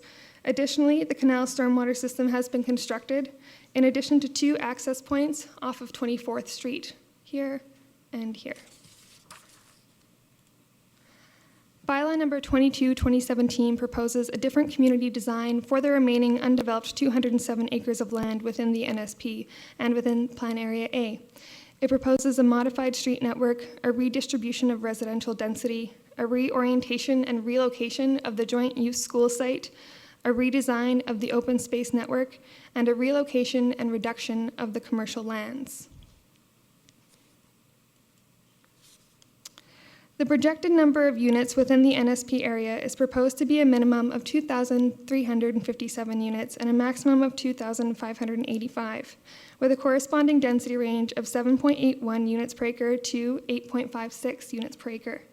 The areas that have already been subdivided and are currently being built out represent 543 to 709 units, noting that the multifamily high density and multifamily medium density sites have yet to be built out within the NSP area. Within Plan Area A specifically, the projected number of units is proposed to be a minimum of 1,814 units to a maximum of 1,876 units. This represents a density range of 7.52 to 7.7 units per acre. Within the 33.68 acres of Plan Area A that are excluded from the proposed amendment, 183 lots have already been created, and 1 multifamily medium density R3 site has yet to be developed. Ultimately, the proposed amendment to the NSP and CASP maintains an appropriate density range for Plan Area A, proposing 7.52 to 7.78 units per acre. The existing NSP requires 7.1 to 9.5 units per acre. This narrower density range offered by the proposed amendment is it's better suited to the existing communities that surround the Plan Area A. Aiming to offer a diversity of housing options to future residents, there are several different types of residential lot types and uses proposed for the amended area, including varied types of single detached dwellings, such as narrow lot laned, wide shallows, and semi-detached, townhouses, and low-rise multifamily residential uses. Conceptual lot design for the varied lot types are presented in Schedule B of the NSP. The table you see before you is included in Schedule A. Street-fronting townhomes will line the collector as it leaves from 24th Street and throughout the community, transitioning into single detached of various types to the north and south and further within the Canals Island here. There are 3 areas which will provide for medium density multifamily sites, 2 of which are backing onto the open space network, and 1 of which is located directly adjacent to the 24th Street arterial. The proposed locations of the multifamily sites will also reduce the amount of traffic flowing through the community as they are all located within close proximity to a collector. Conceptual site layouts for the multifamily sites are included and provided in Schedule B of the amended NSP. The amended area has a proposed community design that offers more efficient vehicular circulation and pedestrian connectivity. The internal road network is comprised of collector roads, local roads, and lanes, all of which will be developed to City of Airdrie standard. The collectors offer 6 entry points to the NSP plan area within the amended area. In the northeast, through Bayside Boulevard Southwest, a connection to the canals is proposed, which continues through the amended area to exit into the southeast. In the northwest, a connection to Sagewood is provided, which continues down throughout the rest of the community and down into Bay Springs. And in the southwest, there is also a second connection provided to 24th Street. The pedestrian circulation is provided through mono and separated sidewalks and separated walkways throughout the community, in addition to the open space system, which proposes a continuation of the regional pathway through the open space system network. There are also pedestrian connections offered through pathways up to Sagewood and down into Bay Springs right here. The public open space system is an entirely creditable municipal reserve system and includes 23.89 acres of linear neighborhood and sub-neighborhood parks, representing a total of 9.91% of the net developable area. Additionally, there's a 9.02 acre joint use school site proposed for the municipal school reserve lands, representing 3.74% of the net developable area. The total MR and MSR reserve dedication provided within the revised Plan Area A is 13.6%, an over-dedication. The linear parks provide connection from 24th Street Southwest, east to the community. It continues along the shores of the canal stormwater system. Landscaping concepts have been provided for all the parks and open spaces identified in the NSP, and I'll review 3 of them now. Figure 17 within the NSP shows the concept outlined for the 2.2 acre linear park that is adjacent to the school site playfield. This park features informal play areas, in addition to a regional pathway, picnic and day use areas, and amenities that will allow a regional pathway that connects to both to the north and south and east and west of the park. Additionally, there will be a recirculation creek and waterfall feature, which will be connected to the canal's stormwater system. Water will be pumped from the canals through the waterfall and recirculation creek system to enhance the landscape design and recirculate the water within the canal's stormwater system. Where seating and viewing nodes are located in close proximity to the creek or canal system, consideration shall be given to safety rails and barriers to limit direct access to the stormwater system. There will also be a 9.71 acre neighborhood park, which will provide destination amenities and recreational opportunities for the community and surrounding neighborhoods. The amenities are proposed to be a combined use tennis court and winter casual skating area, a basketball multi-court, and an outdoor gym. Detailed park and open space design will be reviewed and completed through the subdivision process, and details of the landscaping and park design concepts may change subject to public works, engineering, and public safety requirements at the detailed design stage.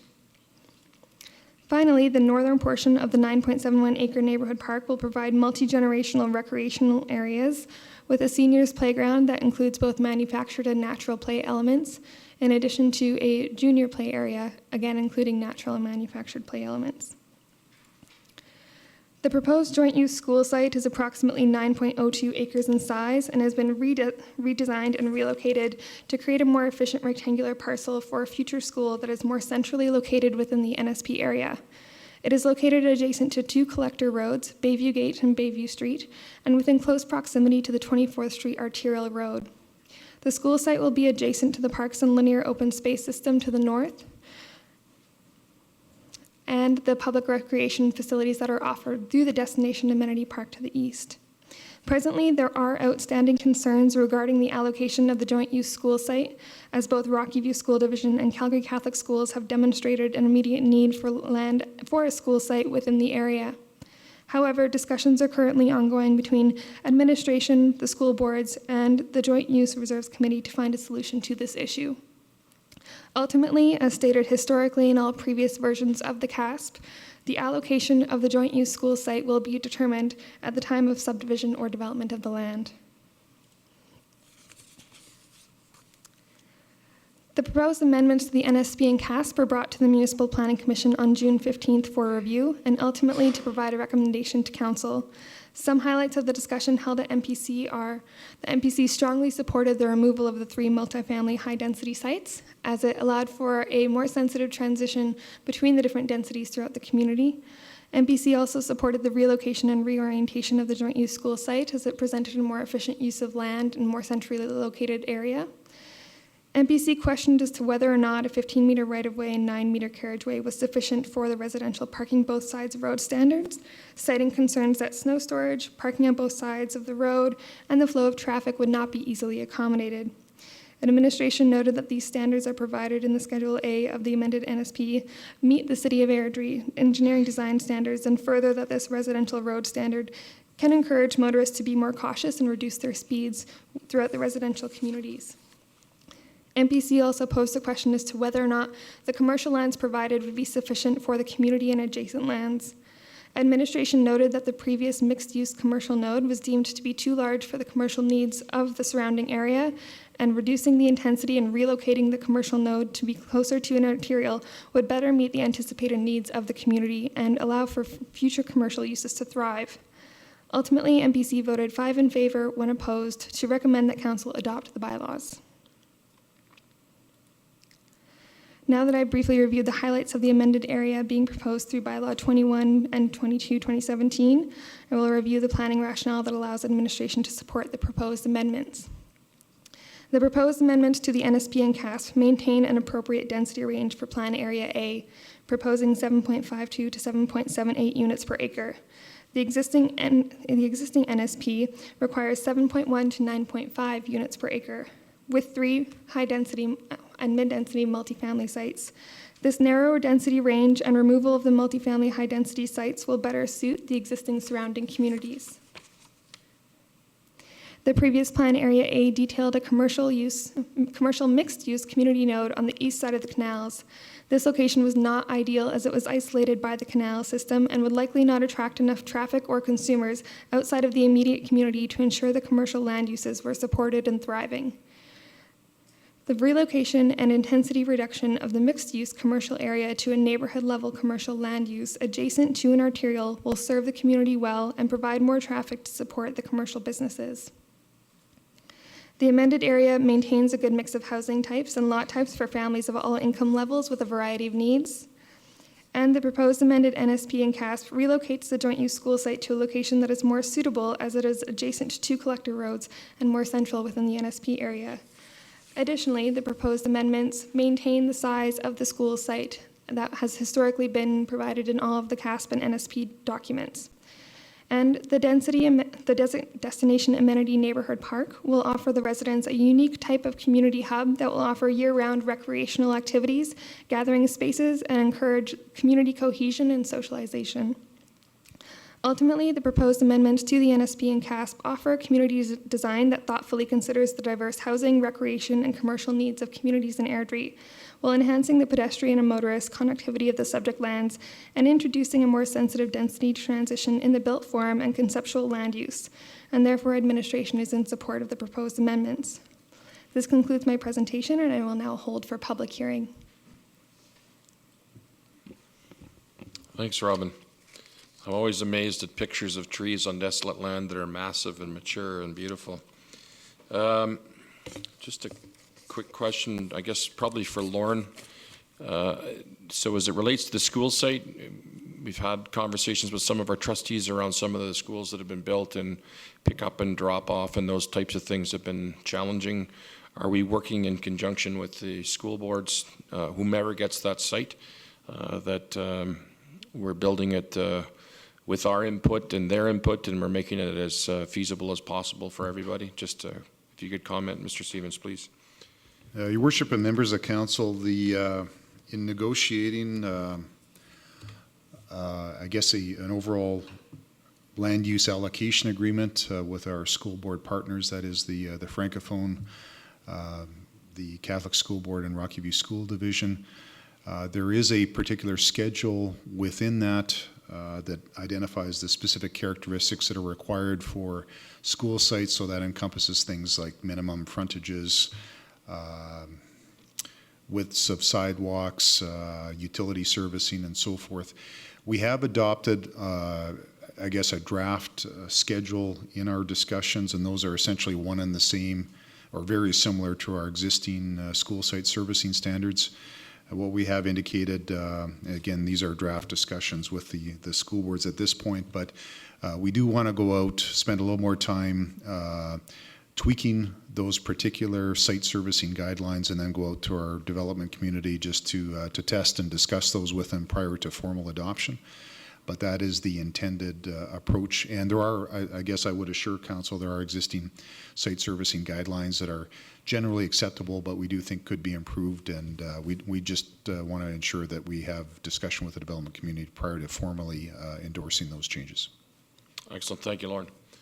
Any other questions before we open up the public hearing? Yes, Councillor. Unless you want to wait till everybody's asked a question, it's up to you. You certainly can ask a question. Okay. Carrie, so we're doing B21 first. Is that correct? Can't do them all at once? Yes, good. I will do that. So if there's anyone present who'd like to speak in favor of bylaw B21 2017 and B23 2017 to please come forward. Welcome.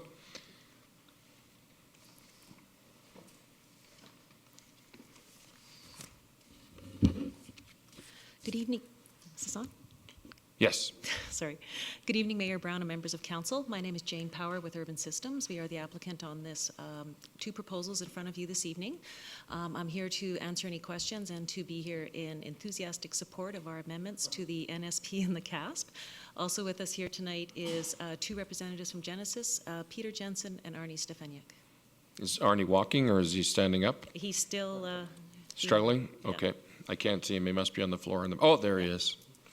Any questions? Nope, there seems to be none. Great. Thank you very much. Thank you very much. For a second time, if there's anyone present who'd like to speak in favor of bylaw B21 2017 and B23 2017, please come forward. Third and final time, if there's anyone present who'd like to speak in favor of bylaw B21 B23 2017, please come forward. Oh, it's 21 and 23, is it not? Where am I? Am I reading this wrong?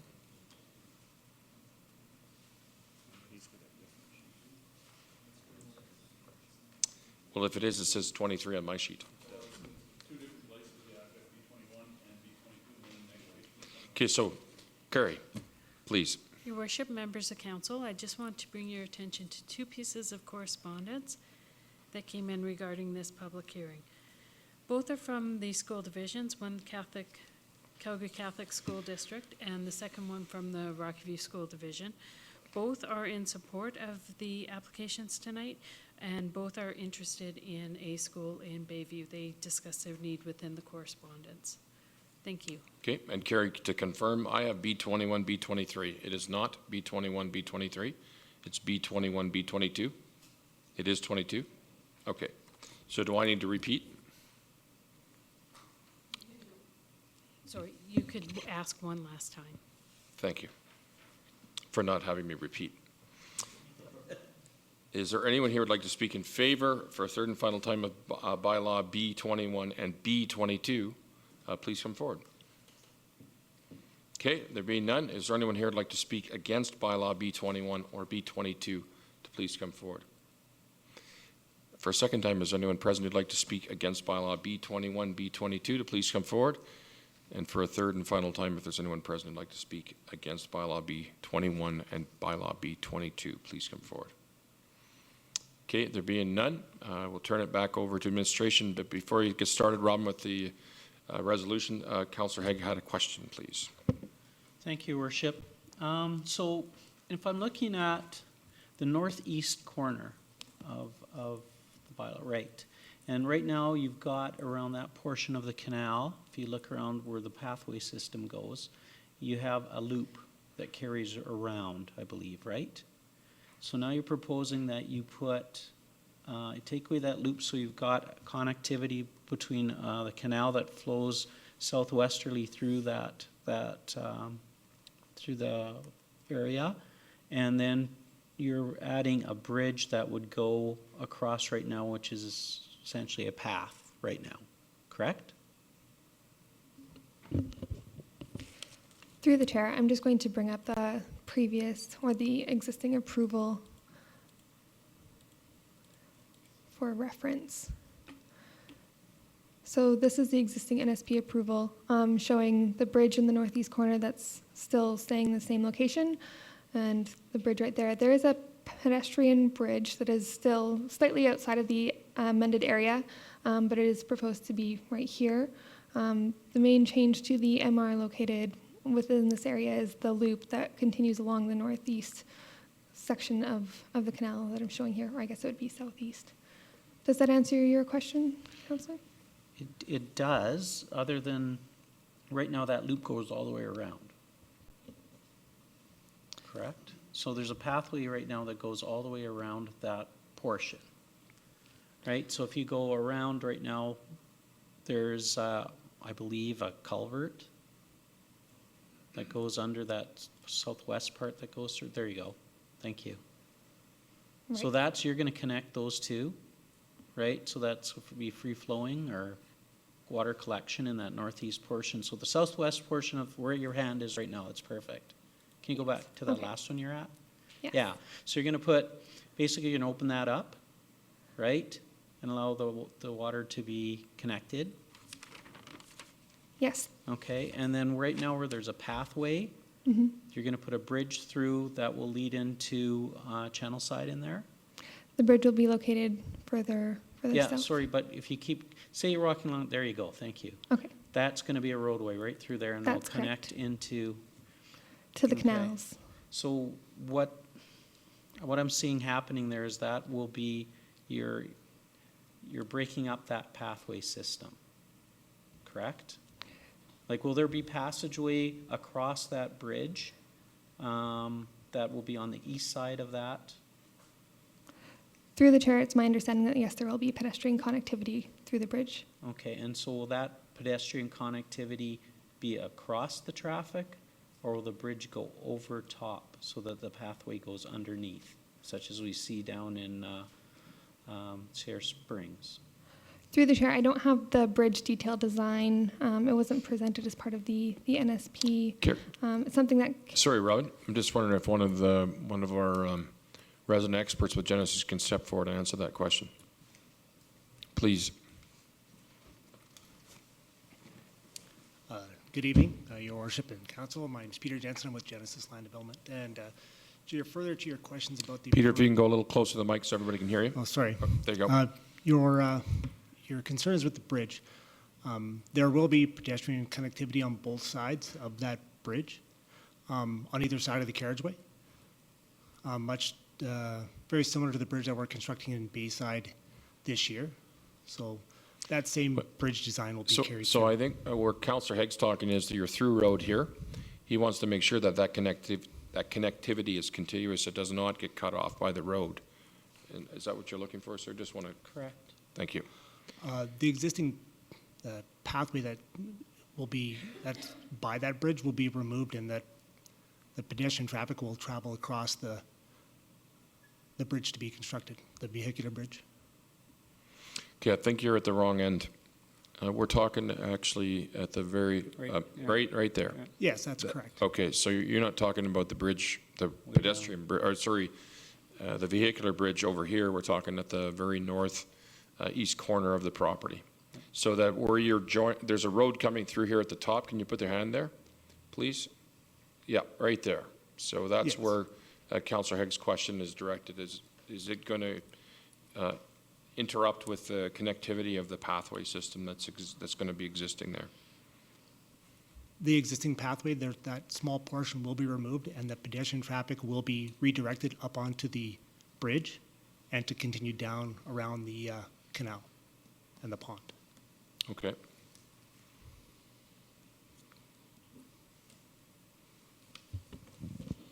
Thank you, Your Worship.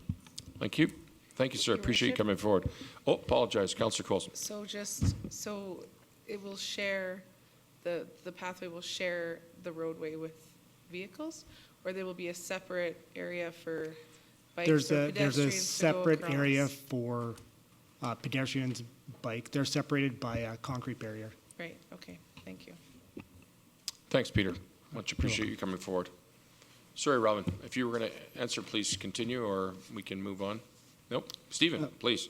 Mr. Mayor, I was wondering if I might be able to help just in terms of the absolutely. broader connectivity. Yep. So this was the previous approval in which pathway connections would have had to gone through the street system under the, right, so in particular getting from this area down through to the bridge that would go across the canal here.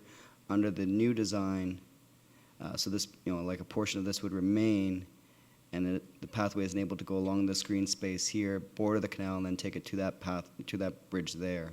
So there's actually increased connectivity in that northeast portion because it borders the canal for that portion, which it was not previously required to do under the previous NSP. So I'm hopeful that helps explain that portion going forward. And as Robin had kind of shown here, this provides a very good example of it. So it comes along, goes along the pathway, goes across the bridge in that portion there, right? Otherwise, connectivity, and Robin had shown that as part of this here, would be done by way of sidewalks, et cetera. So there's still going to be an extensive sidewalk system, but it's supplemented by a new regional pathway along the canal that wasn't part of the previous approval. I'm hopeful that helps answer the question of Councillor Haig.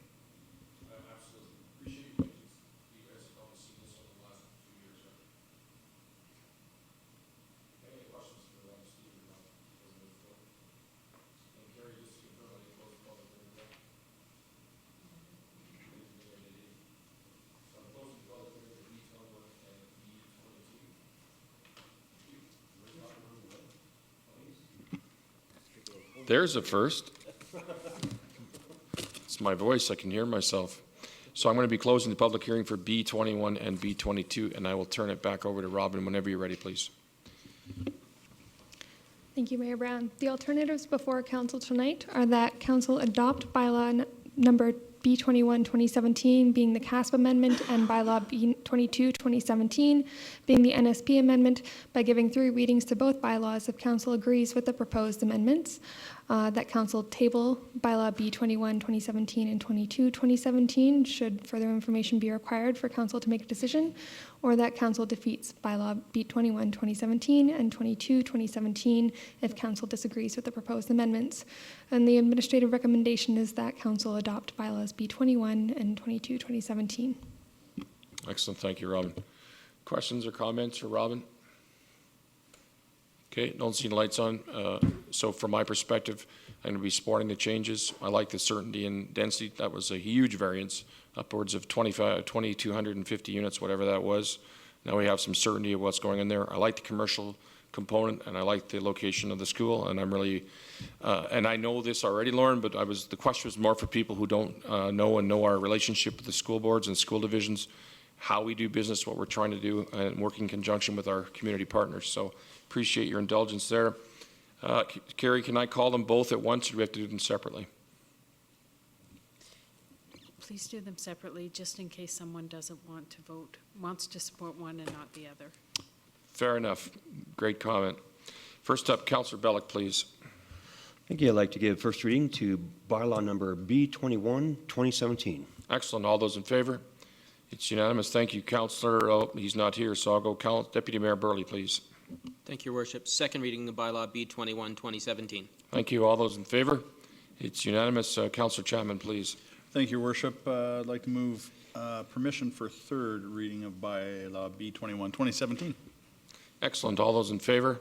It's unanimous. Thank you. And third reading, Deputy Mayor Burley. Third reading, Your Worship. Yeah, sorry about that. All those in favor? It's unanimous. Thank you very much. And now we're moving on to bylaw B23, 2017. Councillor Coulson, please. First reading of bylaw B22, 2017. Thank you. All those in favor? It's unanimous. Councillor Bellick. Second reading, Your Worship. Thank you. All those in favor? It's unanimous. Councillor Haig. Thank you, Your Worship. Permission for third. Thank you very much. All those in favor? And Councillor Coulson, please. Third reading of bylaw B22, 2017. Thank you. All those in favor? It's unanimous. Thank you. Robin, great job. I think, was this your first time? Have you been before us before? Not to that extent, so really well done. Thank you very much. 11 bylaws continued. Deputy Mayor Burley, you are in for introductions, please. Thank you, Your Worship. We have Gail coming forward to present bylaw B18, 2017, the Cobblestone Creek Land Use Amendment. Whenever you're ready. And I apologize, Gail. We're going to take a 5-minute recess. I just realized the time. If you don't mind, thank you. I just realized. All right, everybody, thanks. We're going to call the meeting back to order. And Gail, I so rudely interrupted you when ready to go, so whenever you're ready, please. Thank you, Your Worship. Good evening, Your Worship, and members of Council. Today, I'm presenting proposed bylaw B 18/2017, which seeks to amend land use bylaws 1/2016. The bylaw was prepared in response to an application submitted by Urban Systems on behalf of Melcor Developments to redesignate a portion of their lands in support of a recently adopted Cobblestone Creek neighborhood structure plan. The subject lands consist of 41.26 hectares, which equates to 101.26 acres, and is located within the north half and south half of southwest quadrant of section 35, township 26, range 1, west of the 5th meridian.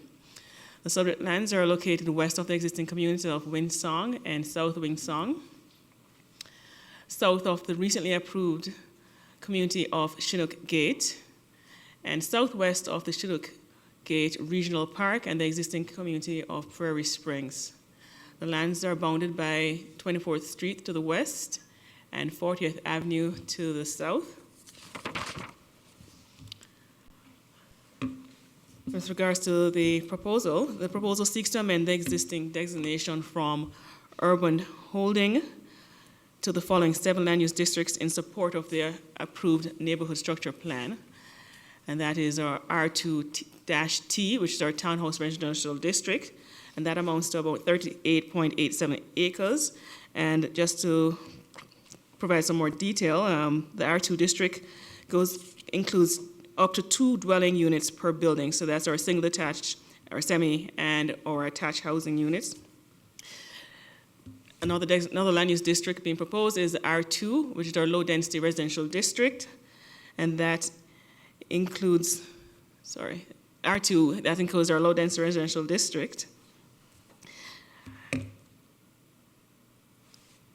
That's our low density residential district, we have an R1-U, urban standard residential district. We have an R1-lane, which is a narrow lot lane residential district. We also have an R1 single detached residential district, and a P2 public facilities district, which will contain a Rocky View school site for K-9. And we also have a public open space, which is our P1 land use district. With regards to our statutory documents, the proposed redesignation complies with the Cobblestone Creek neighborhood structure plan, which was recently amended and adopted in October 3rd of 2016. It also complies with the Chinook Gate, CASP, which was recently amended and adopted in 2016, and the Cobblestone Creek Neighborhood Structure Plan, which was adopted on October 3rd, 2016. It also complies with the city plan, which was adopted in 2014. The proposed bylaw was presented to the Municipal Planning Commission at the June 15, 2017 meeting, and the Municipal Planning Commission voted unanimously in recommending that Council adopt proposed bylaw B 18/2017.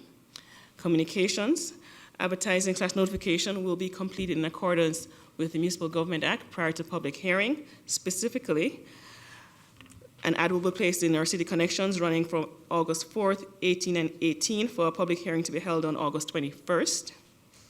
Adjacent landowners will be given written notification, and signage with regards to the application will be posted on the property.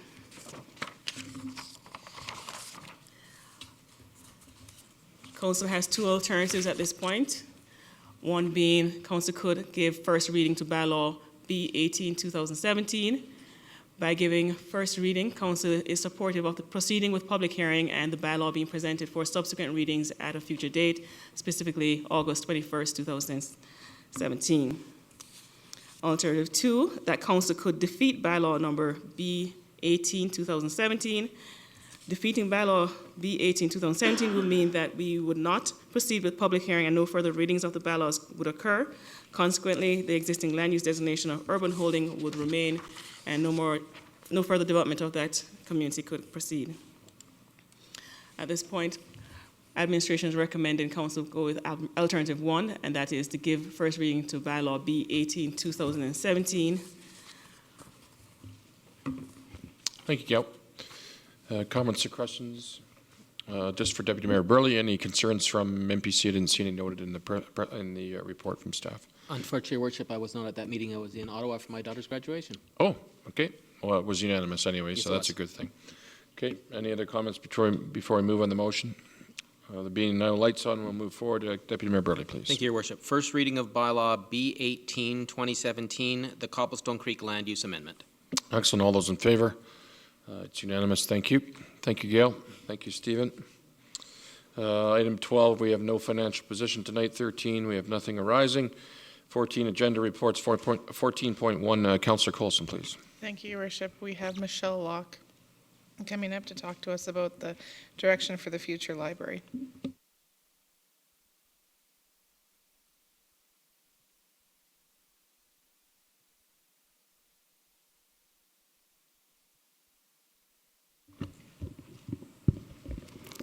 Good evening, Your Worship and members of Council. As follow-up to a recent meeting between Council and the Library Board, Administration has prepared a report which outlines some key planning considerations that a new library facility will require direction and ultimately endorsement from Council. As Council is aware, all community facilities require significant capital and operating investment, and as such, Council has a very difficult task of balancing the breadth and depth of community needs. Council has expressed that a new library facility is a priority, and as such, there is a desire by Council to work collaboratively with the Airdrie Public Library Board to advance a new library. The planning process that the report outlines some key facility planning considerations that Council has stated a desire to work through a facilitated planning process to define. It is important to clarify that the planning process outlined in the report is not intended to encompass the legislated responsibilities of the Airdrie Public Library for establishing a library plan of service. The process outlined is intended to build on the library's plan of service and the foundational work that was conducted through the 2014 Facility Needs Assessment and the previous visioning session with Council. To get to those outcomes, the report outlines three options for Council's consideration.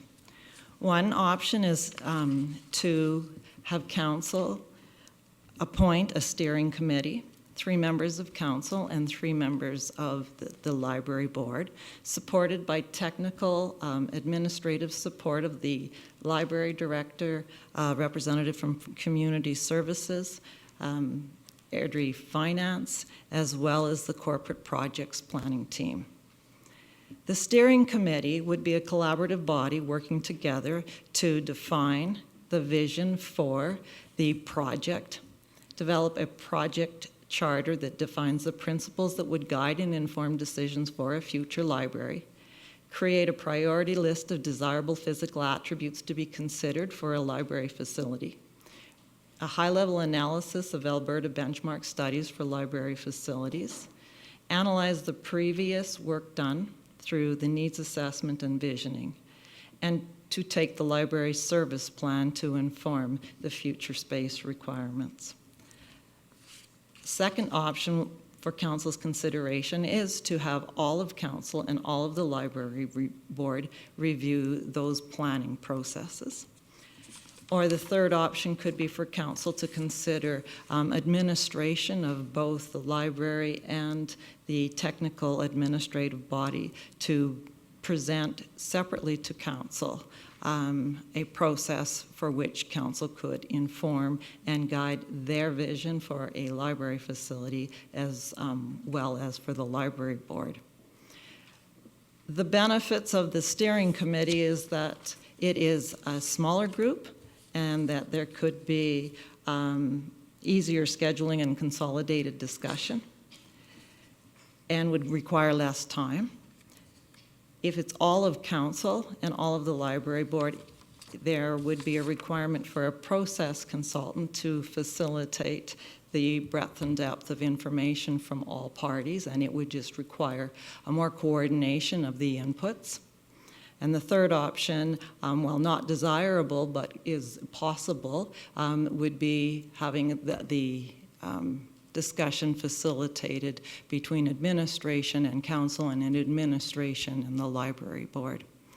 It is the recommendation of administration that council proceeds with a steering committee to create the vision statement for a library facility as outlined in this report, and that council appoint 3 members to the council library steering committee. And I'm available for questions. Thank you, Michelle. Questions, please.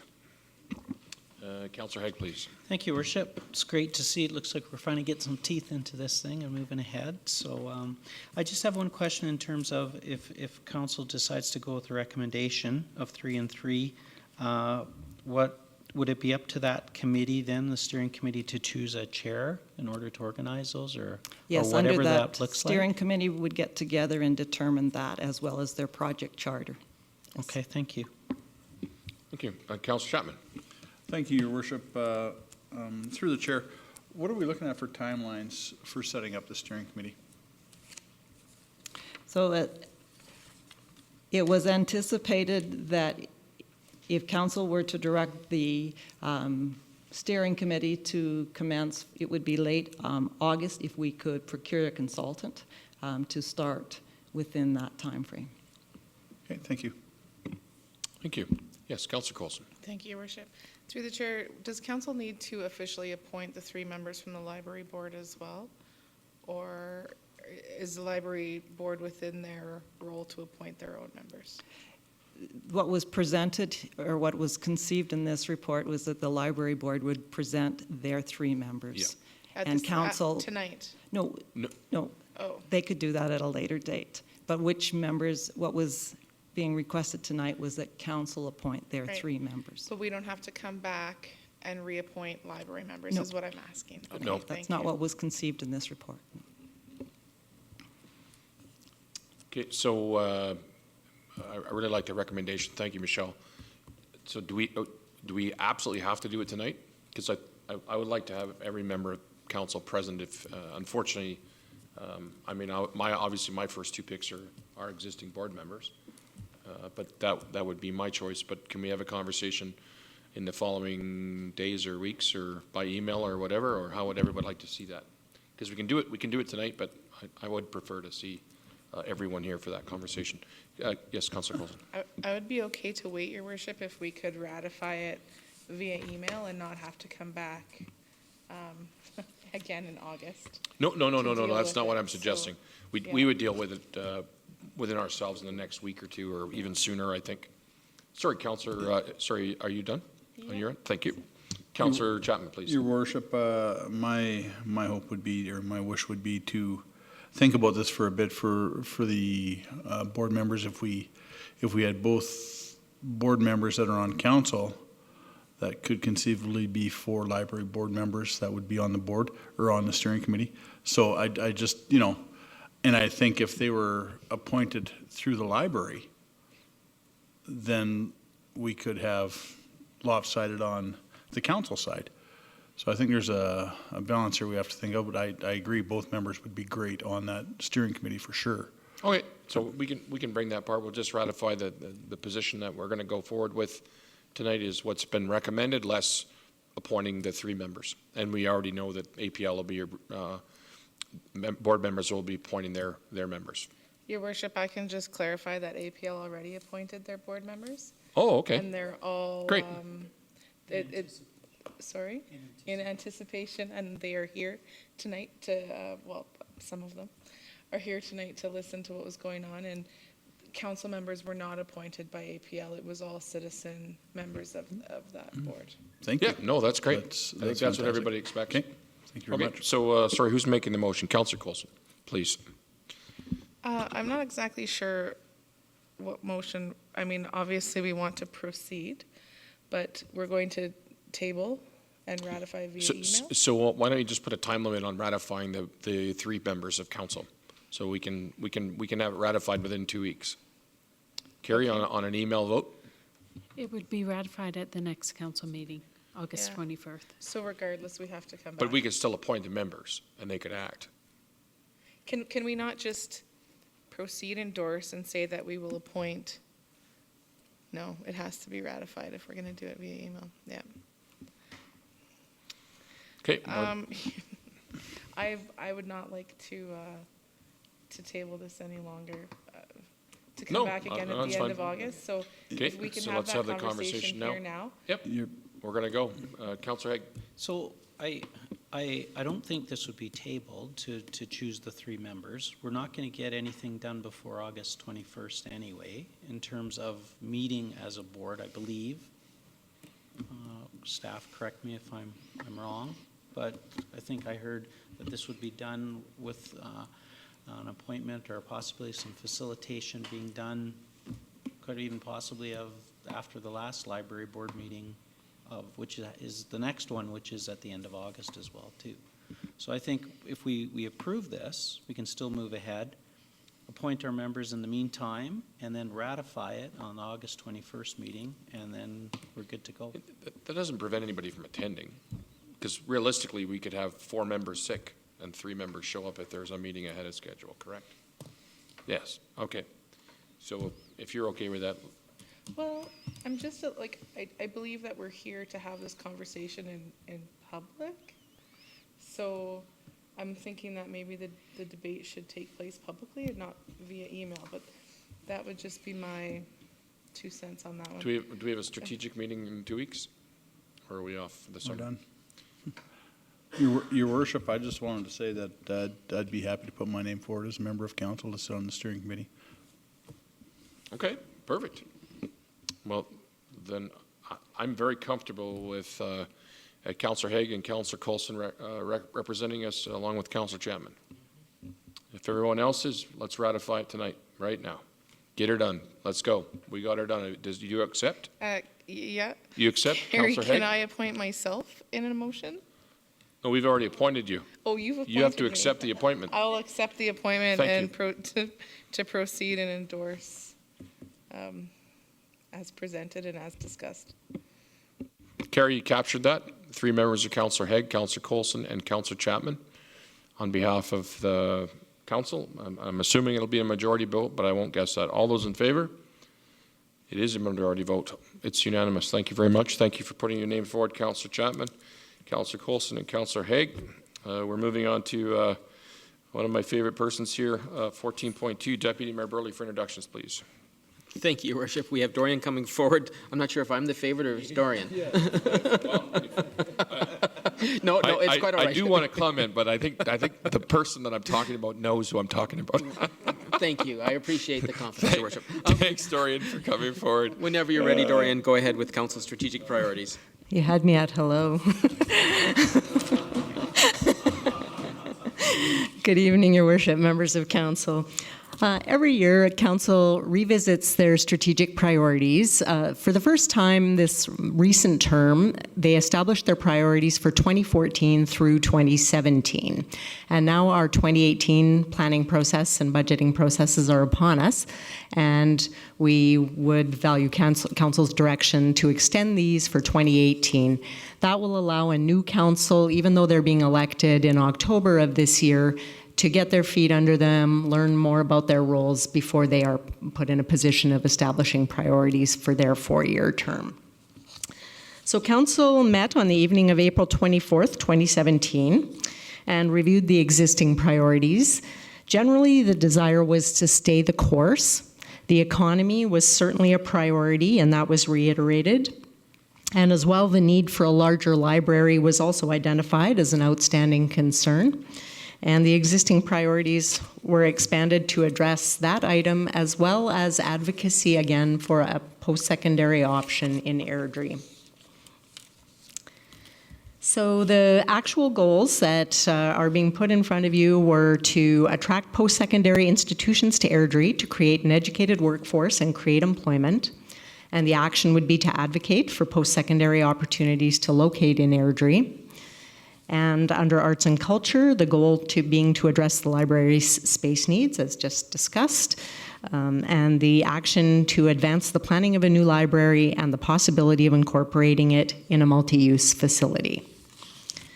Council has 3 alternatives. They could choose to accept the revised priorities for information. This will enable the planning process to move forward and incorporate Council's directions appropriately in departmental plans. Council could choose to request revisions to the draft priorities as presented. This would ensure that Council's intentions are accurately represented and would result in a brief delay to our planning process, but not do anything that would be unmanageable. And Council could choose to remain with the existing priorities with no revisions for 2018. However, that would not reflect the discussion that took place at Council's strategic planning session in April.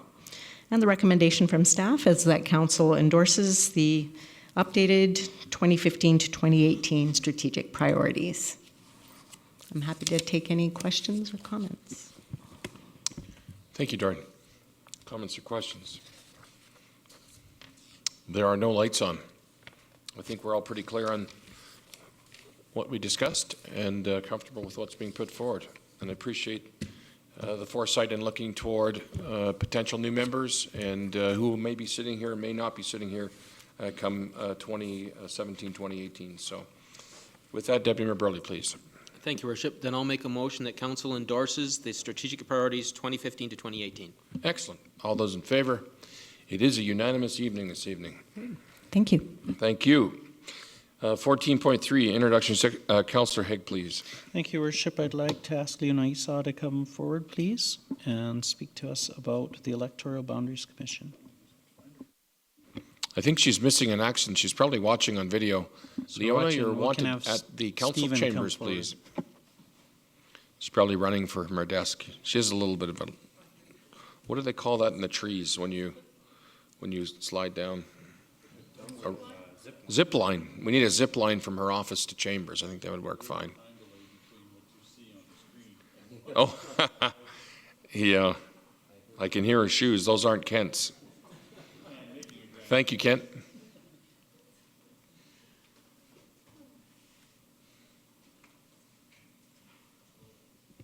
Welcome. Good evening, Your Worship and Council. I was upstairs listening. Dorian just went much quicker than I anticipated. Stephen Utes and I are here tonight, Your Worship and members of Council, to present an overview of the Alberta Electoral Boundaries Commission interim report. And Carrie, if I can get the presentation.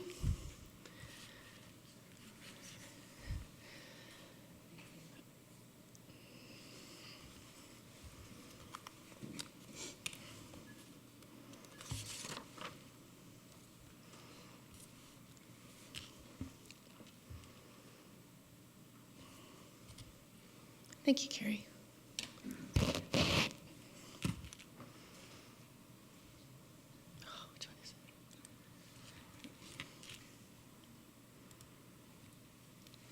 In late 2016, the Government of Alberta struck the Alberta Electoral Boundaries Commission and appointed 5 Albertans to the Commission. The chair is from Edmonton, 2 members from Calgary, 1 from Mountain View County, and 1 from Acme. Overall, Alberta's population increased by 14% since the last boundary review in 2010. These boundary review commissions are usually struck every 5 years. The population growth has been concentrated in major urban centres and the Calgary and Edmonton regions. The interim report was released just over a month ago at the end of May, and Airdrie is large enough now to receive 2 electoral divisions.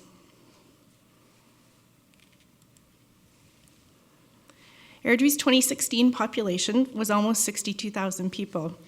Your Worship and members of Council, you just heard earlier this evening that we are now at almost 65,000 people.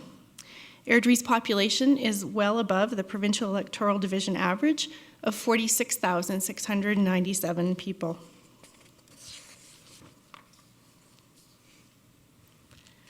One of the main goals of the 2017 Alberta Electoral Boundaries Commission review was to create parity amongst voters regardless of area, region, or type, urban or rural, of the constituency that they live in. A secondary goal was to maintain the number of provincial electoral divisions at 87. It's important to note that the Commission does not consider future population growth in their recommendations. So they look at population as it sits as of the year that they were struck.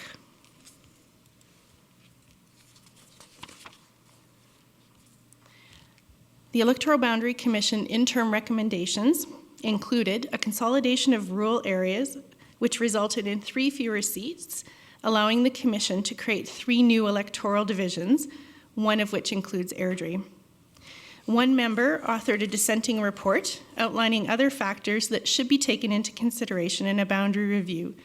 These included the eroding number of MLAs representing Albertans outside of the Calgary and Edmonton regions, the increasing geographical size of some of the rural ridings, making it unmanageable for some MLAs to effectively represent their constituents. And in spite of population growth, many existing ridings could have remained unchanged, in her opinion, and been within allowable variances, both positive and negative, in terms of the provincial average.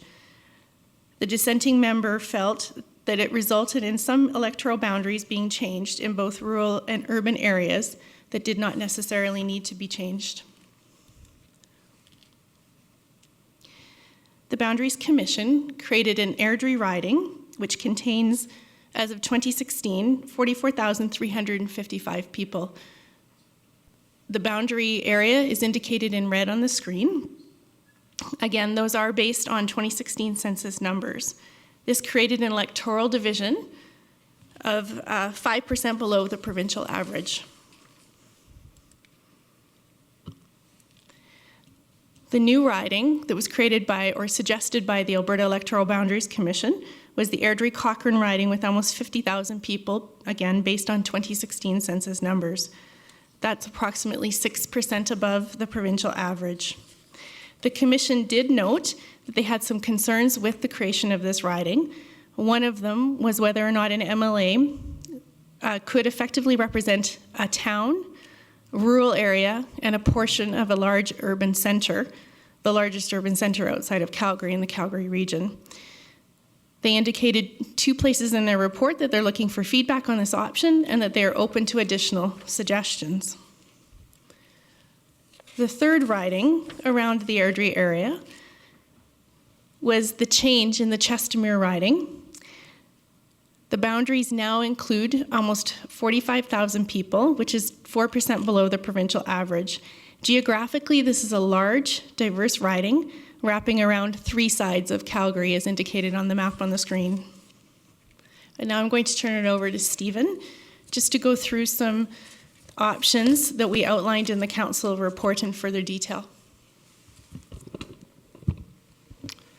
Thank you, Leona, and your worship and members of council. So one of the portions of the exercise that Leona and I did was we looked at whether or not it would be possible to evaluate the municipal populations in the municipalities affected within the general area. So that is the city of Airdrie, the town of Cochrane, the city of Chestermere, and Rocky View County. And specifically looking at the populations within those jurisdictions that were as close as possible to the electoral boundaries that the Commission had represented. And so in that regard, you'll note that the Rocky View population that I put on screen is less than the census for 2013. That's because the Electoral Boundaries Commission had recommended that wards 1, 2, and 3 from Rocky View, which includes places like Bragg Creek and Springbank, would be part of a different ward in order to meet population base. So we haven't played around with that too much. We simply looked at the remaining portions of those jurisdictions, and that yields a population based on censuses from 2013 through 2017 of 134,500 approximately. And given, as Leona said, the desire to hit 46,700, if you divide that population, that regional population, by 3, you get 44,832. So it's very, very close, plus or minus some areas, and that's based just on the geographic jurisdictions of those 4 municipalities that I mentioned, minus wards 1, 2, and 3 from Rocky View. Taking a look at that sort of mathematical equation on screen, what I've done is taken a quick and dirty assessment of what the population is in terms of its distribution regionally here. And so what you see is that almost half, and this is again using a portion of Ward 6 and 7 from Rocky View as well as the entire city of Airdrie population, almost half is in that north central portion, less than a third is in the western portion, and about a quarter is in the eastern portion. So there are some challenges in terms of creating some simple, easy geographic distributions of the population and how to do that. So you can see to a certain extent how the Commission would have arrived at that Airdrie-Cochrane boundary where they were taking a portion of Airdrie's population and merging with Cochrane in order to hit a certain population number. But we wanted to see whether or not there were any other options that might be available that might make themselves geographically contiguous and also logical from a voting population standpoint. Just before taking that on further, I will say that Leona and I also looked at which areas within that sort of region between those four municipalities, Rocky View, Chestermere, Cochrane, and Airdrie, were growing fast and faster, in particular faster than the provincial average. And sort of there are three quadrants within Airdrie, the northwest, southwest, and southeast. The entire town of Cochrane is growing faster than the provincial average.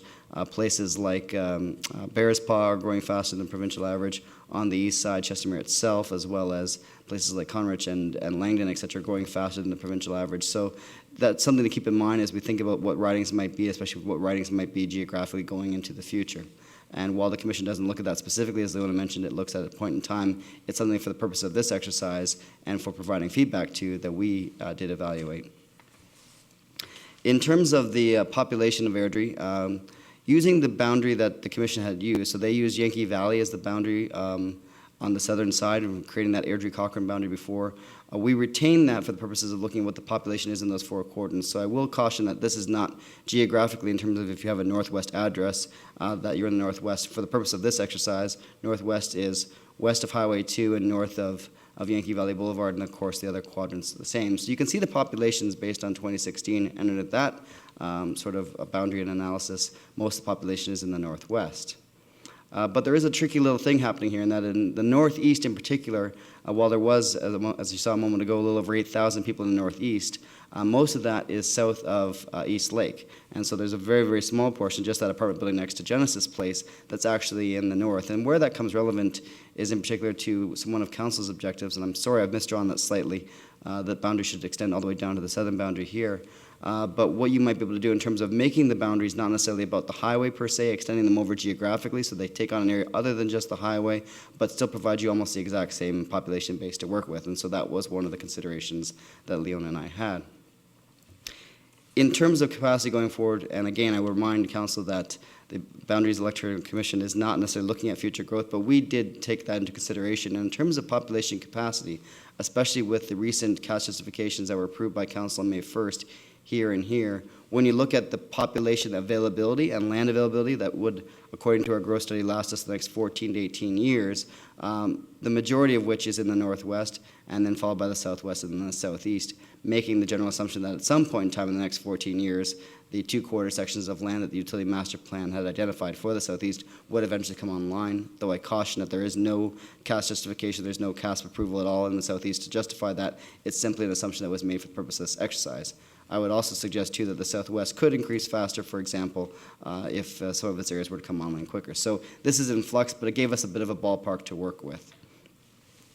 And where that portrays into the options is that option one is, alternative one in Council's package, is that we could remain exactly as the Commission had proposed. And so in that case, you would have north of Yankee Valley, west of 8th Street, going into the riding with a rural portion of Rocky View County, not the portion that would include Bearspaw and Glenbow, and then town of Cochrane. And then the remaining would be with the Chestermere riding. So that is one option that Council has. Looking at the analysis we did and how that might affect it, and this is, I apologize, just drawn slightly incorrectly, this area here, this southeast Airdrie, portion of Airdrie should go with Rocky View and Chestermere. Under this option, the balance is pretty even, and you kind of divide the population pretty equally between Cochrane, geographic portion of Rocky View, Airdrie west of Highway 2 would get its own riding, would be a geographically contiguous riding, and southeast Airdrie would go in with Chestermere, and the population works out reasonably well. About 12,000 or so would go into Chestermere here, and that would help address that population balance. The other option, and this portrays to that earlier map that I showed, in which case you take the population north of East Lake on the east side of Airdrie and add it to the same riding, so it's essentially the same as before, but it adds in the geographic area northeast of town, or sorry, in the northeast portion of the city, and the remaining southeast portion again would actually, go in with Chestermere here, and so that it's essentially the same population split, but you do avoid that highway being the boundary of the potential electoral riding, and so that is something that Council had asked us to consider, and so that is certainly possible and doable in a very easy geographic way without causing a dramatic population shift. I mentioned a moment ago about what that does for population distribution. Quick and dirty, based on some ward populations and some estimates and of such, Approximately 30% of the regional population between Airdrie, Rocky, Chestermere, and Cochrane would be in the Cochrane-Rocky West riding. About 36% would be in Airdrie West, and about 33% would be in Airdrie East and Rocky East and Chestermere. And that is true whether or not you include that northeast portion or not. Another option that Council had asked us to consider is whether or not you could make a north-south divide. And again, we chose Yankee Valley Boulevard as that opportunity to make that north-south divide. That is certainly possible.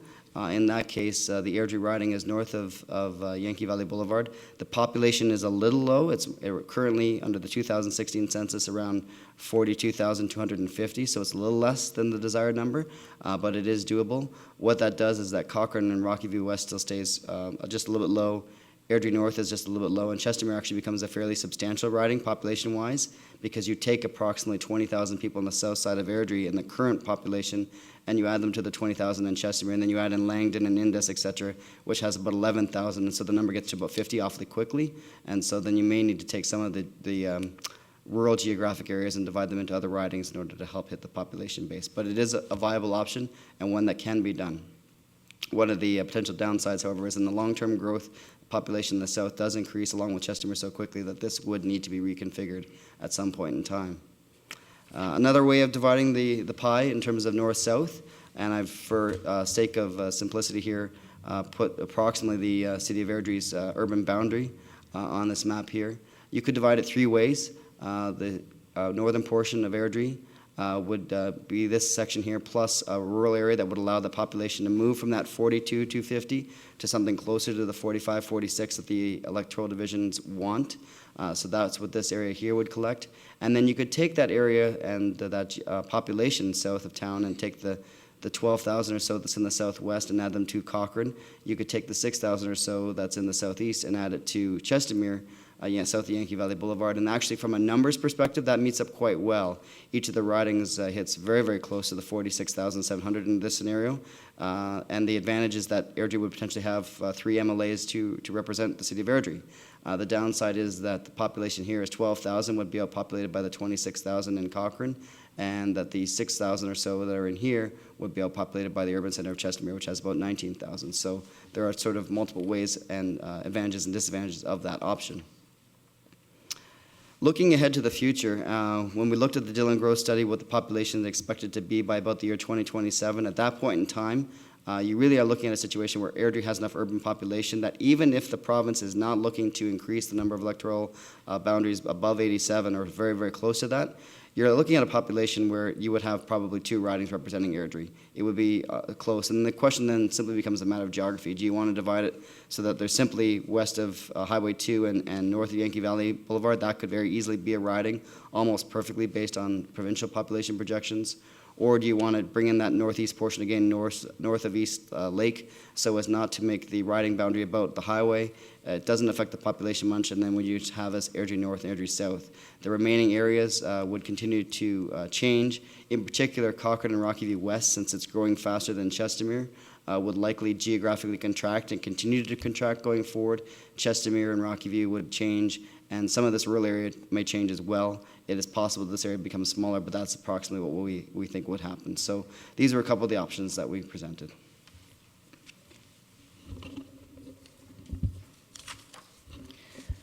Your Worship and Council, during our brainstorming session with Council, you had asked us to seek some intermunicipal feedback as well as meet with our provincial MLA pit just to get their feedback on some of the ideas and options that we would be putting forward. In speaking with Cochrane and sharing the options with them, they support the options that provide Cochrane with a riding where they are the major urban center. In fact, they were quite excited to have an option placed in front of them that allowed them to have their own riding. Cochrane is willing to coordinate their feedback with Airdrie, and we will commit, or did commit, to following up with them after our session with Council this evening. Rocky View County will be providing feedback to the Commission, but theirs is more specifically on the need for geographical elements to be taken into consideration and used as natural boundary lines. So, for example, they would like to see the Bow River used as a south boundary line on the Rocky View East Chestermere riding, and Highway 2 used.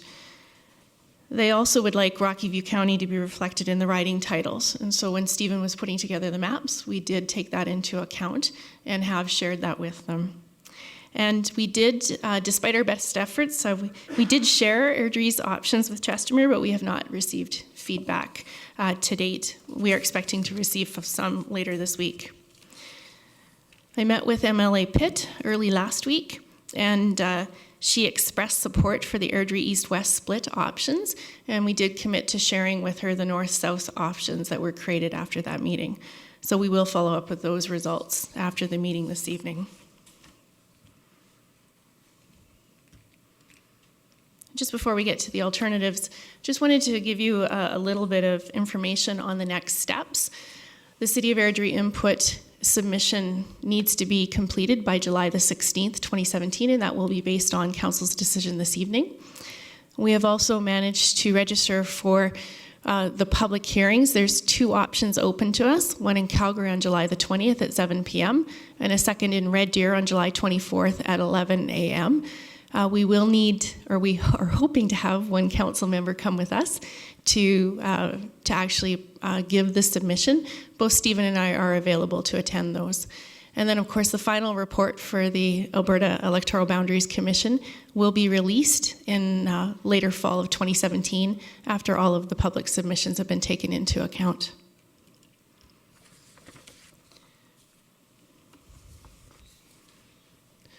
So, Council, I'm not sure if you just want to go into some questions and feedback, and then we can review the alternatives after that. What's Council's preference?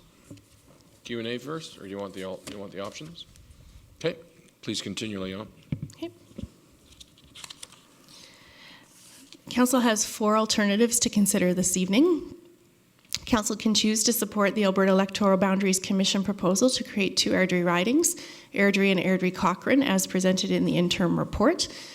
Alternative number 2 is Council can choose to support the proposal that divides Airdrie into 2 electoral divisions using an east-west split along the QE2.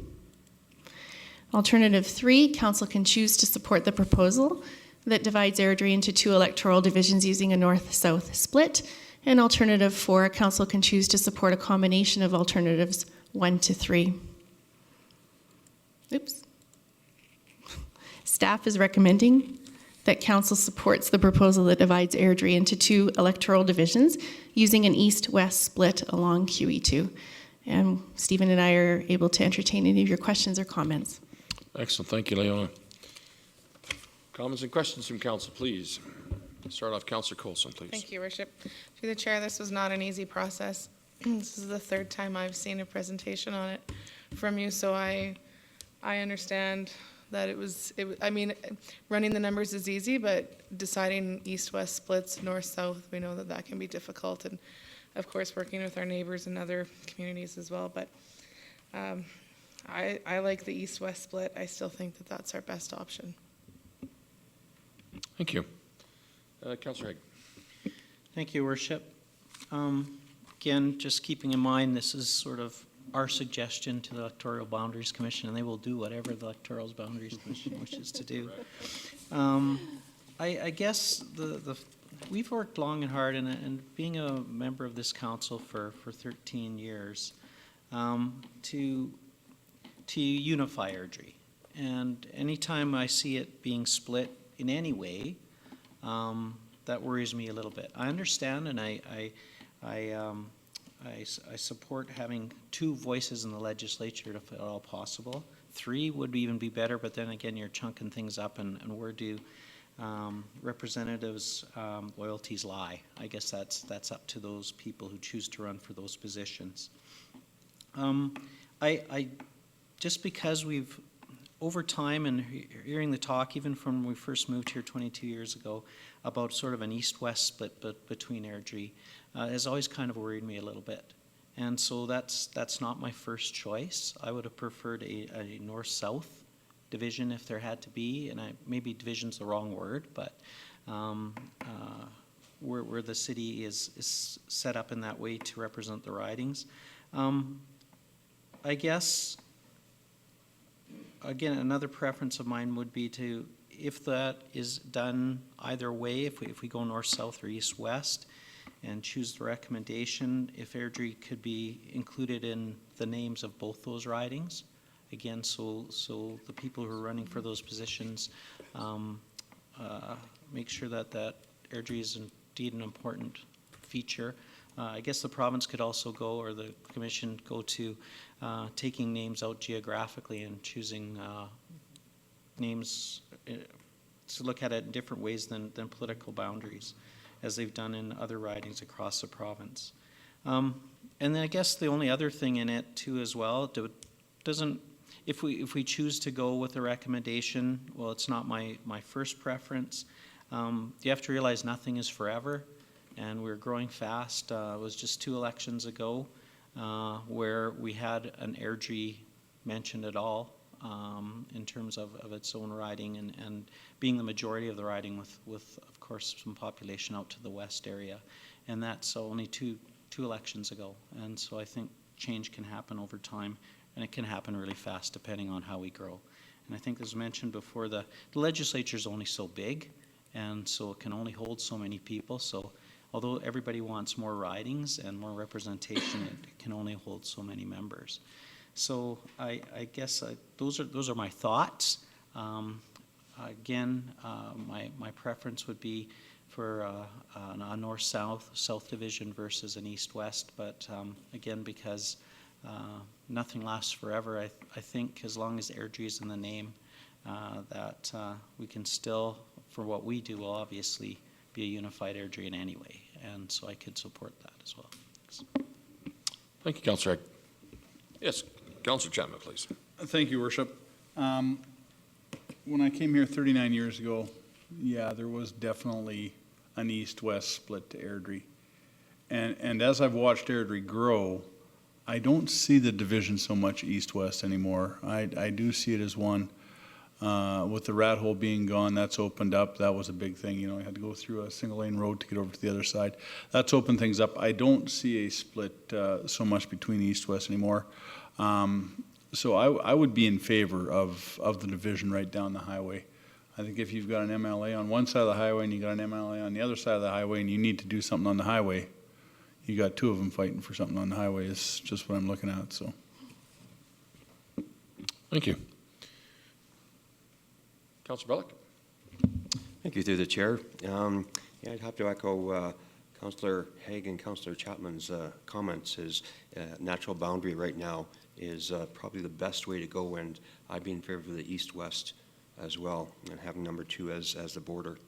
And as Councillor Chapman says, yeah, if we have to do something on the highway, then we have 2 instead of 1, which is always better at the provincial level. Well, just saying we have to do something on the 40th Avenue interchange. So, Deputy Mayor Burley. Okay. I'm leaning more toward the east-west split with the highway in getting things like the overpass on 40th Avenue, maybe one even farther north. I think having 2 MLAs both wanting one thing is a good thing. So I'd probably support the east-west split that way. The naming, though, yeah, that was 3B, was it, or 3A? Which one was? Well, that. Yeah. Through the mayor, to address the question of Deputy Mayor Burley, so that's sort of proposed under option 2A or 2B. Under 2A, it's simply straight west of the highway, and the east and southeast portion actually would have to go in with Airdrie East, Rocky View, East Chestermere, so it could be Airdrie West, or it could just be called Airdrie. We will take your recommendation on that. If council decided they wanted to bring in that small portion of the northeast, again, using the highway principally as the boundary, then it could be Airdrie again. That'd probably make more sense in that scenario as Airdrie as opposed to just Airdrie West, Yeah. but it's maneuverable. And the boundary on that one, where does it go on the north, Stephen? Sorry, it goes over to the northeast a little bit there? Correct. So through the chair, to address the question of Deputy Mayor Burley, that's where it would take in all of this portion here on the west side, as well as the northeast portion here, dividing the line approximately at East Lake. And the only population base is in the apartment building right next to Genesis Place in the northeast. So it's a marginal change in the population, but it changes the geographic boundary slightly so that it's not so dependent on the highway, but it's viable either way. Okay, thank you. I think it falls to me now. So I'm with Kelly, because I don't believe that the Boundary Commission, we may have zero impact on their decision. They may just go forward with whatever they decide to do. It was interesting because the mayor, my counterpart in Cochrane, was not thrilled with the layout before because they didn't have the majority, or he felt that the larger center would have more oomph in the legislature and be advocating for us more so than them, even though we had a lesser population in the previous boundary, which didn't make a lot of sense. But I heard from a resident who didn't want to be in that area because they didn't feel they had the majority of population going in the discussion. So, but I'm totally with Councillor Chapman, and I think the rest of us, I totally appreciate what Councillor Haig's saying about east and west, but I drive the city every day, and I don't think there is an east and west. I go to Genesis, I had lunch at Abe's, we toured Kings Heights Boulevard, a lot of employees. I work on the east side. It's one city. I just don't see it as a separation point. I see it as a unifying point.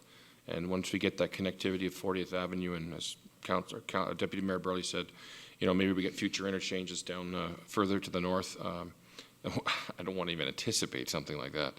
But yeah, so I'm supportive of what you're recommending. I think it's the best alternative. The best part for me is that you've reached out to people who are impacted by this as well. And again, we are collaborating with our neighbors. We're collaborating with our MLA. We're soliciting their input, and we're coming to consensus. And that, to me, is probably the biggest piece of the puzzle. So I'll definitely be supporting the recommendation. So if we have no other comments or questions, let's move on to the motion. And I'm not sure who's making that motion. I believe Councillor Coulson. Am I wrong? Oh, I apologize. Councillor Haig. Thank you, Worship. So then I would go with, I think that's the dividing Airdrie. Dividing. That Airdrie would be included into 2 electoral divisions using an east-west split along the QE2. Perfect. All those in favor? Wow, it is a unanimous evening. Thank you very much, Stephen. I believe, Leona, you're going to be staying up there. Introductions for 14.4. Councillor Coulson, please. Thank you, Worship. Once again, we have Leona to talk to us about cannabis legalization and feedback to the province.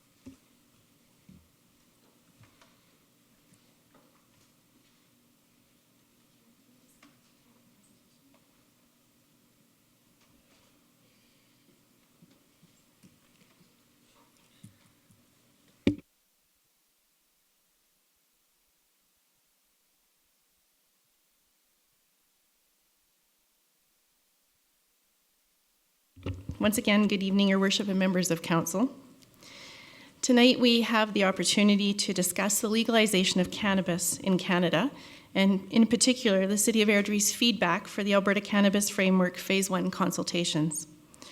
I'll provide a brief overview of the timeline, current state, and jurisdictional responsibilities for the legalization of cannabis, and then I will be seeking your feedback on a series of questions that will form the basis of the City's response to the Government of Alberta.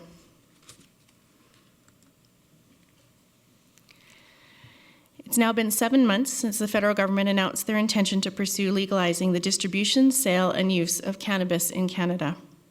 In April of 2017, the Government of Canada introduced legislation to legalize the sale and use of cannabis. At the same time, they also introduced a bill strengthening the Criminal Code of Canada so that drug-impaired driving can be properly addressed. Last month, the Government of Alberta introduced the Alberta Cannabis Framework and began the process of collecting stakeholder feedback. By spring of 2018, municipal bylaws will need to be altered to meet provisions outlined in both federal and provincial legislation.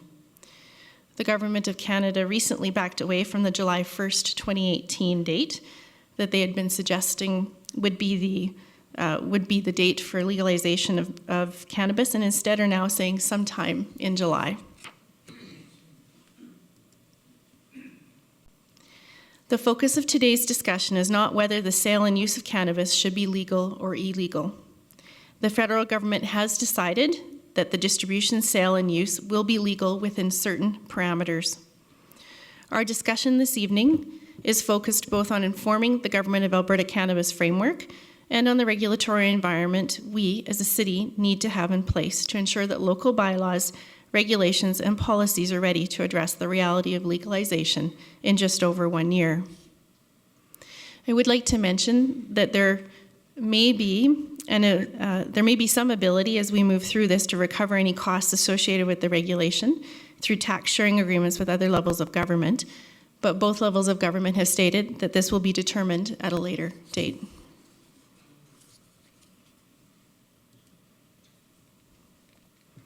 So just before we start the question portion of this and going through the jurisdictional areas and who is responsible for what, I just thought it would be good to just provide an overview of what cannabis is.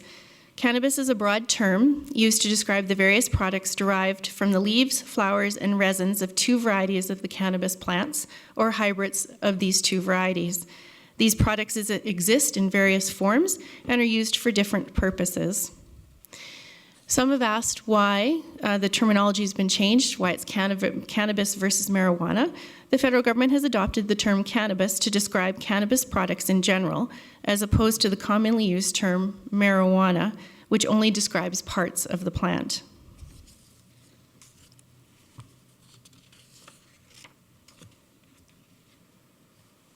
So there are a number of ways that cannabis can be used. It can be smoked, of course. I think that's what most of us are probably the most familiar with. Vaporized with a vaporizer, a non-portable one. Vaporized with a vape pen or an e-cigarette. There's the edibles, so brownies, cakes, cookies, or candy. It's worthwhile to note that Health Canada asked for and received a 2 to 3 year extension in their time frame to respond to the production, packaging, sale, and use of edible products. These will not be legal in July 2018. It can also be consumed in the form of drink, tea, juice, cola, alcohol, and other drinks. A dab, which is applying a cannabis to a hot surface with a metal tool. And then there's also others, so drops, lotions, etc.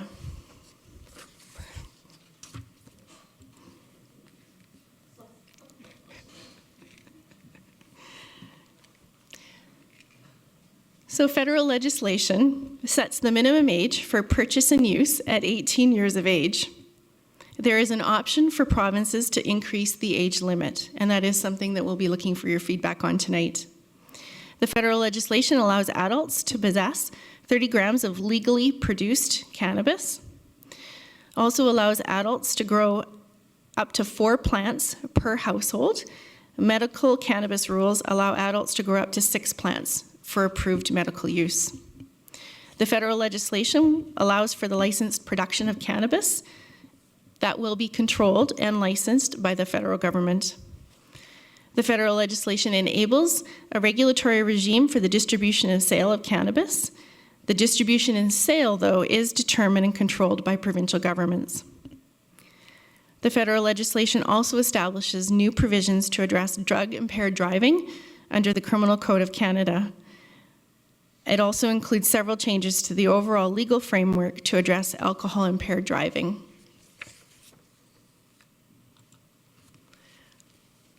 There are 9 key items that fall within provincial jurisdiction: legal age, drug-impaired driving, public health and education, taxation, workplace safety, distribution and wholesaling, the retail model, location and rules, regulatory compliance for these retail locations, and public consumption. The Alberta Cannabis Framework, once completed, will address all of these areas. In some cases, the framework will only provide guidelines for municipalities, who in turn will be responsible for creating bylaws and enforcing many of the provisions. Under municipal jurisdiction, there are 5 key areas: education, taxation, retail location and rules, the enforcement of, public consumption, and land use zoning.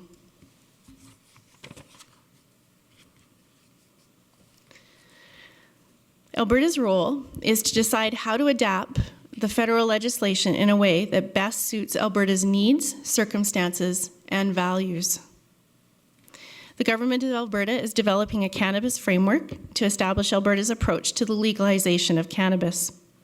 During the first stage of public engagement, the Government of Alberta is gathering input on the following topics: legal age.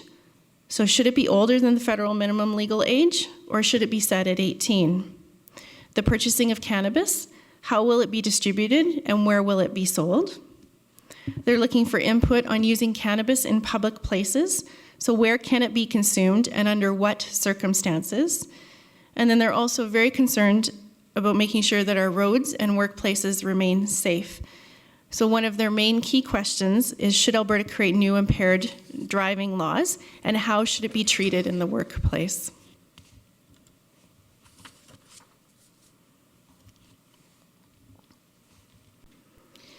It's important to review the Government of Alberta's key objectives before we get into the feedback portion of this presentation. Objectives include limiting the illegal market, keeping cannabis out of the hands of children and youth, protecting public health, and promoting public safety.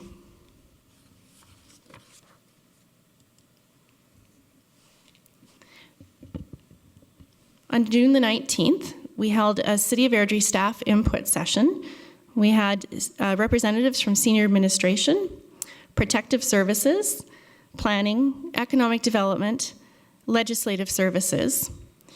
In addition, after that meeting, we saw input from human resources, health, safety, and security, and the RCMP. Tonight I will be sharing the feedback collected during this session and soliciting additional feedback from all of you as members of council. In addition, in places, I'll be able to augment the information with information from a survey conducted by the AUMA of their membership early in June.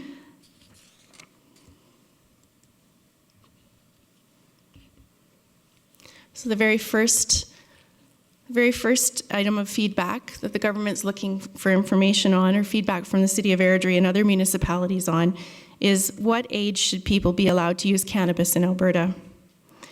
The federal government has set that minimum age for possession and consumption of cannabis at 18, but left the option open to provinces to set the age higher. This is a complex subject with no easy answer. Research suggests that cannabis use by those under the age of 25 results in higher risk of dependency and higher risk of health impacts. However, in Alberta, it is young adults under 24 who are most likely to have used cannabis in the last 12 months. If the age is set higher than 18, these young people will likely still use and will purchase from the illegal black market. It's important to note that here in Alberta, 18 is the legal drinking and smoking age. From the City of Airdrie staff input sessions, general consensus was that 18 would be applicable or appropriate. It is consistent with other controlled substances. There would be one legal age for alcohol, cannabis, and smoking, and it would eliminate that black market that will serve adults ages 18 to 24. Interestingly enough, in the AUMA survey, municipalities were split evenly over whether the minimum age should be 18 or 21. Now I'll just seek council's questions or comments, or if you'd like me to just proceed through the presentation and come back for questions and comments at the end. Your worship, members of council. There's only 4 questions. Please proceed. Okay. So the second area of questions is to do with purchasing. How and where should people be able to purchase cannabis in Alberta? Well, the federal government made the decision to make cannabis legal in Canada. Alberta is responsible for determining how it will be distributed and where it can be sold. This could be done in a variety of different ways. The government of Alberta could allow private retail stores to sell cannabis products to consumers. This could include standalone retail stores, or it could mean existing stores are allowed to sell cannabis along with products they already sell. Under the private retail model, the government of Alberta would establish rules for who could sell cannabis, such as requiring a clean criminal record, where, such as what products could be sold in the same location. Under the private retail model, the government could also require anyone who wants to open a retail store to get a license and follow specific rules for where stores could be located, training requirements for staff, hours of operation, and what the signage for stores should look like. The Government of Alberta would then be responsible for conducting regular inspections to make sure stores were following the rules and not selling cannabis to anyone underage. The second model is the government-owned, operated retail model. Retail stores could be owned and operated directly by the government, the same way alcohol is sold in some other parts of the country. This would reduce the need for some inspections, as the rules would be established and carried out by government staff. This could also ensure that stores are evenly distributed across the province. So for federal jurisdiction, regardless of who owns and operates the stores, regardless of the retail model that's chosen by the provincial government, the federal government will establish rules restricting how cannabis products can be marketed and advertised, how products need to be labeled, and the type of products that can be produced. The federal government would be responsible for inspections to make sure these rules are followed, and Alberta could put in place additional regulations. So during our City of Airdrie staff input session, on the questions listed up on the screen, the staff discussion, as you can imagine, was lively, and feedback ranged from standalone retail locations similar to smoke shops and liquor stores, all the way to distribution through pharmacies and other retail locations. It was noted that our land use bylaw will need to be tweaked to accommodate cannabis. A few suggestions that my esteemed colleague Stephen Utes, sitting behind me, can elaborate on should there be any questions. But a few suggestions that came from the planning representative on this during the staff input session was the definition of liquor can be expanded to include controlled substances, and that sensitive land uses can be subject to a discretionary review. That it should be noted that all changes made to the land use bylaw will need to come before council and hence are subject to a public hearing review. In the AUMA survey, municipalities were divided over where cannabis should be sold. So very similar to the conversation and feedback staff provided here. There was equal support for having dedicated storefronts, like dispensaries, which would sell only cannabis and related accessories, and allowing any business that meets the legislative and regulatory requirements to sell cannabis. Selling cannabis in liquor stores was the least supported option by municipalities in the AUMA survey.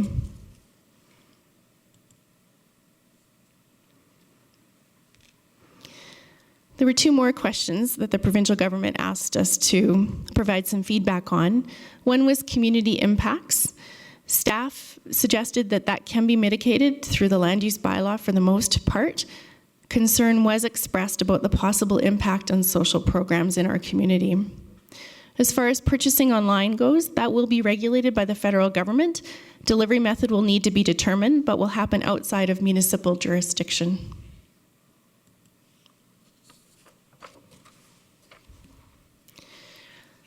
The next area that the province is seeking feedback in is the use of cannabis in public. The legislation introduced by the federal government allows adults to have up to 30 grams of cannabis in their possession in public. It's up to the provinces to decide if it can be consumed in public, where and under what circumstances. For example, some jurisdictions with legal cannabis allow cannabis to be used in public establishments that are only accessible by adults. This is similar to how alcohol can be consumed in a bar or lounge. Others limit consumption to places where only cannabis can be consumed and alcohol is not sold. So co-use with alcohol or other drugs poses a risk for increased impairment and health harms. The government has strict rules in place to protect Albertans from secondary smoke from tobacco. These include prohibiting smoking in public places, workplaces, and within 5 meters of a doorway, window, or air intake of a public place or workplace. These rules could be applied to limit exposure to secondary smoke from cannabis too. It should be noted that it is possible for the THC in cannabis, so that's the chemical that gives people the high, to be found in the urine and blood of individuals who are exposed to secondhand smoke. As a result, these non-smokers could potentially experience some psychoactive effects when exposed to a high volume of secondhand smoke in enclosed, poorly ventilated spaces. During the City of Airdrie staff input session, it was noted that the building code covers off air exchange and requirements for indoor smoking establishments. and that use outside in public spaces will need to be reviewed and may be problematic. The smoking bylaw will need to be updated once we know the rules and regulations from the province.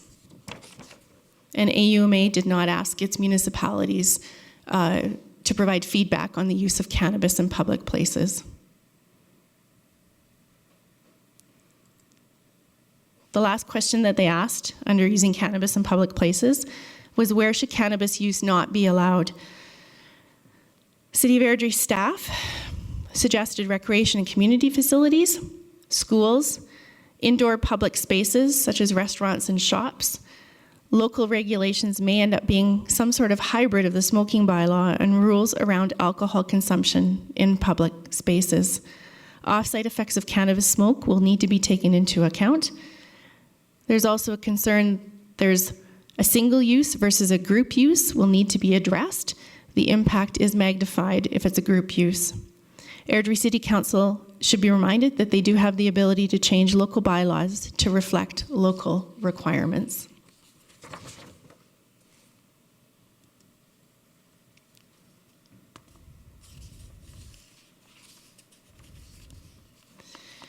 The Alberta government is also seeking input on safe roads and workplaces.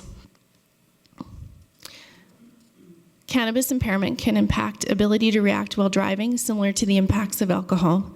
There are limitations with the current tests available for cannabis impairment. Unlike alcohol, where the blood alcohol level and the impairment level go hand in hand, cannabis can stay in the system for days and even weeks, depending on usage levels. The legislation proposed by the federal government establishes a limit for how much THC, the chemical in cannabis that gives us the high, a driver can have in their system, similar to how the legal limit is established for alcohol. Like with alcohol, the federal government also allows for the province to make additional rules related to drug-impaired driving. These could include temporarily seizing the vehicle or suspending a driver's license. Both of those are under provincial jurisdiction.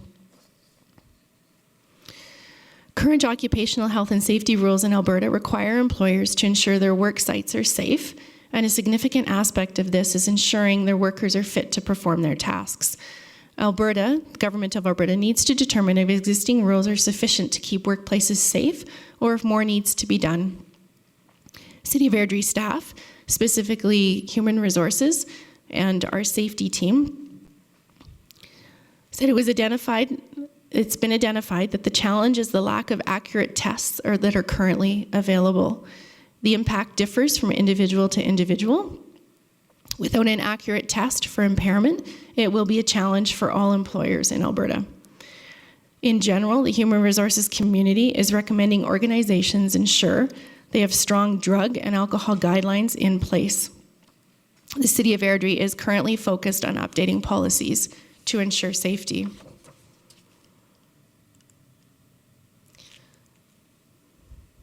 Now on to the direct Airdrie impacts.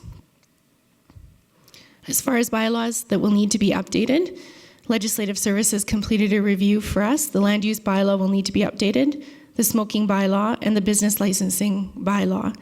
It was noted that presently the province regulates the consumption of alcohol in public places.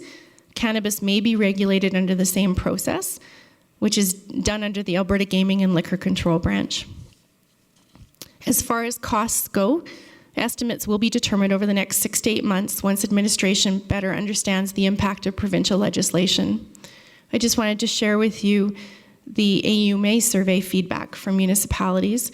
In general, municipalities indicated a high expectation that federal and provincial governments should provide grants and resources to offset the costs arising from increased demands on policing and municipal enforcement, amendments to municipal bylaws and regulations, and any social issues resulting from legalization. They suggested that that could be funded through the tax revenue collected from the sale of cannabis. There will also be an increased cost for providing additional education at the municipal level, which falls under municipal jurisdiction.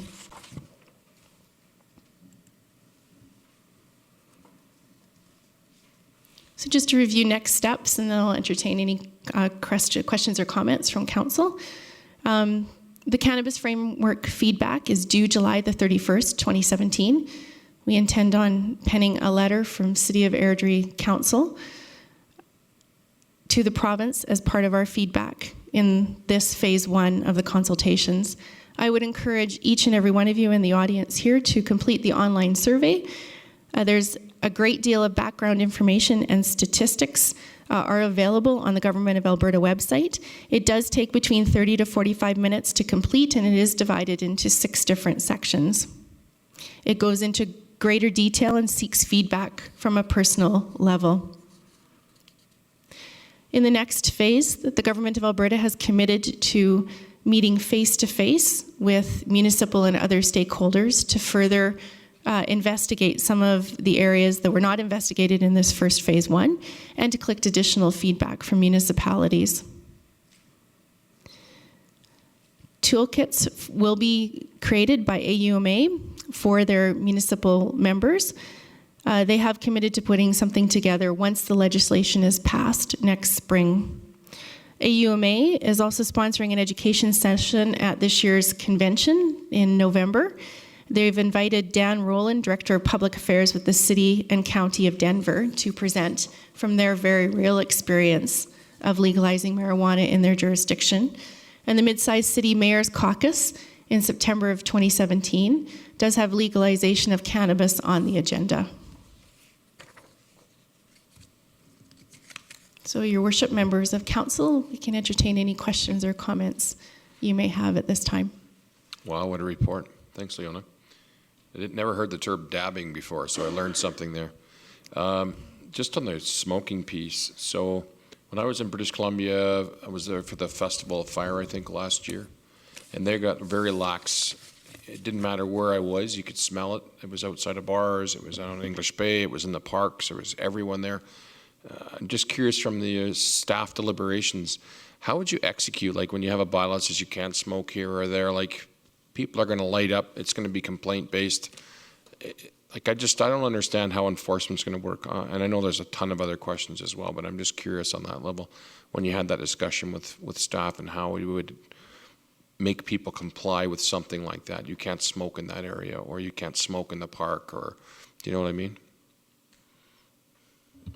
Well, through the chair, and I can defer to other people that were there also, I think one of the challenges for the staff group, and I think one of the things that all municipalities are really grappling with, is that actual real enforcement of the provisions that come down from the province.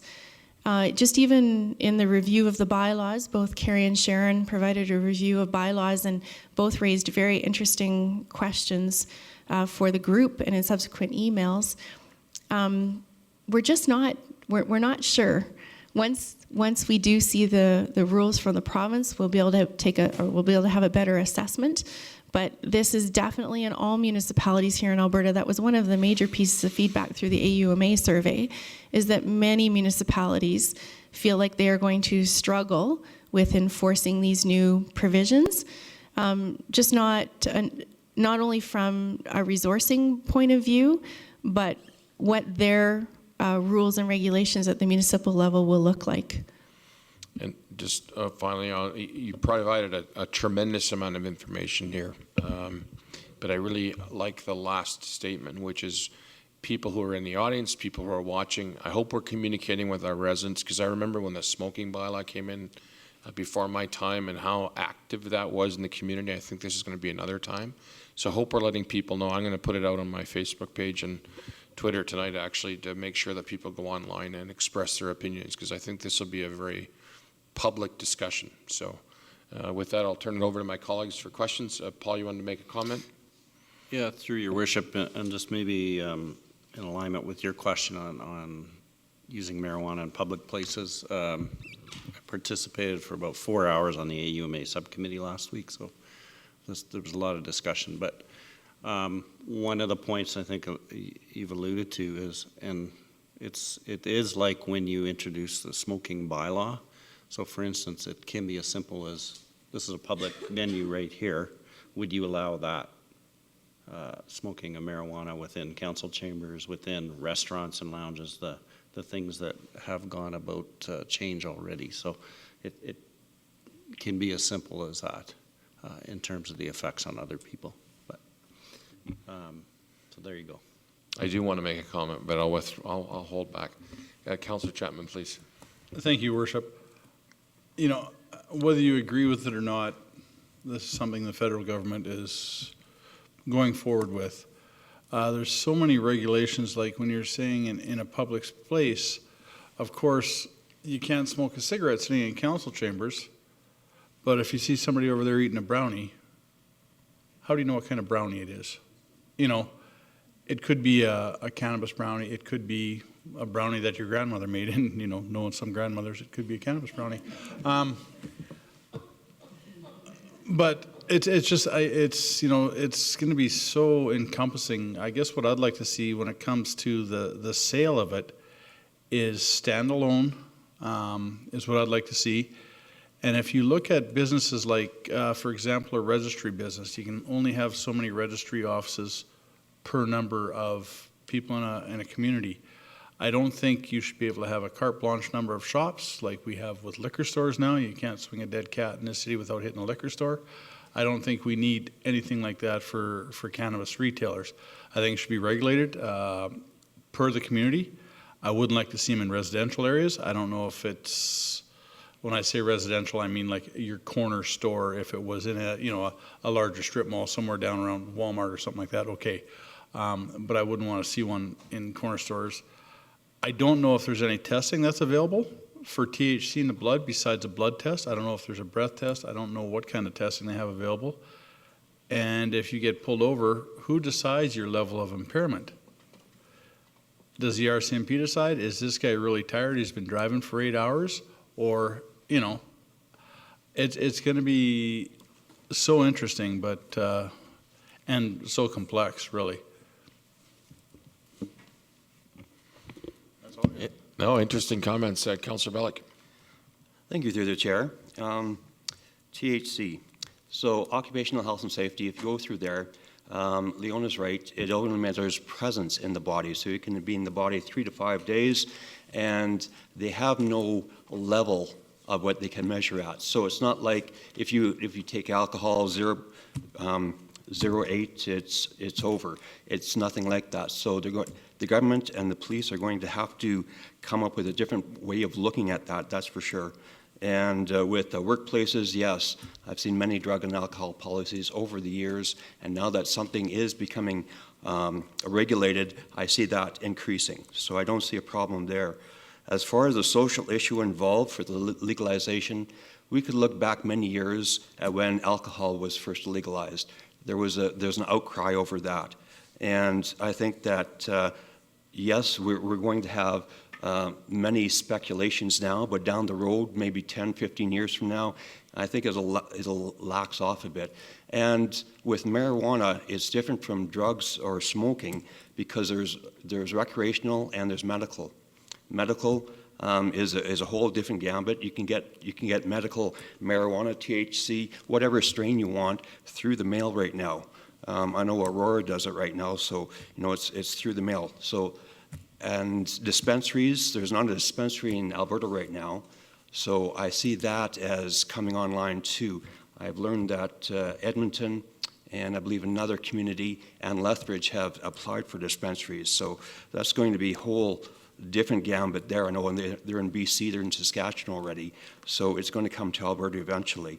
I see cannabis just like smoking. With the smoking bylaws, yeah, that's it's prohibited here and it's allowed there. I can see it going along that road. And as far as the age, the 18, yeah, I'd go with 18 as well, because again, we have the alcohol, under 18, no, over 18, yes, you can have it. So I would like to be going along the lines of that. And I've already done the survey, so, and a couple of, well, many of my colleagues and friends throughout the safety and the community here have done it as well, I've pointed out. So with more awareness on that, that'd be great for the government. As in purchasing, you know, it's just going to have to be along the provincial government what they think purchasing is. I'm not really sure about where it should be. I'm for in the liquor stores right now.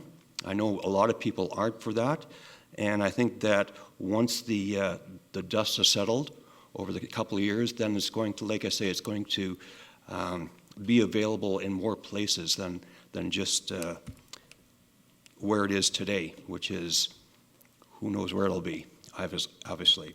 So that's the points that I would like to make, and that's where I stand. Many people might disagree with me, but that's where I stand on that issue. Thank you.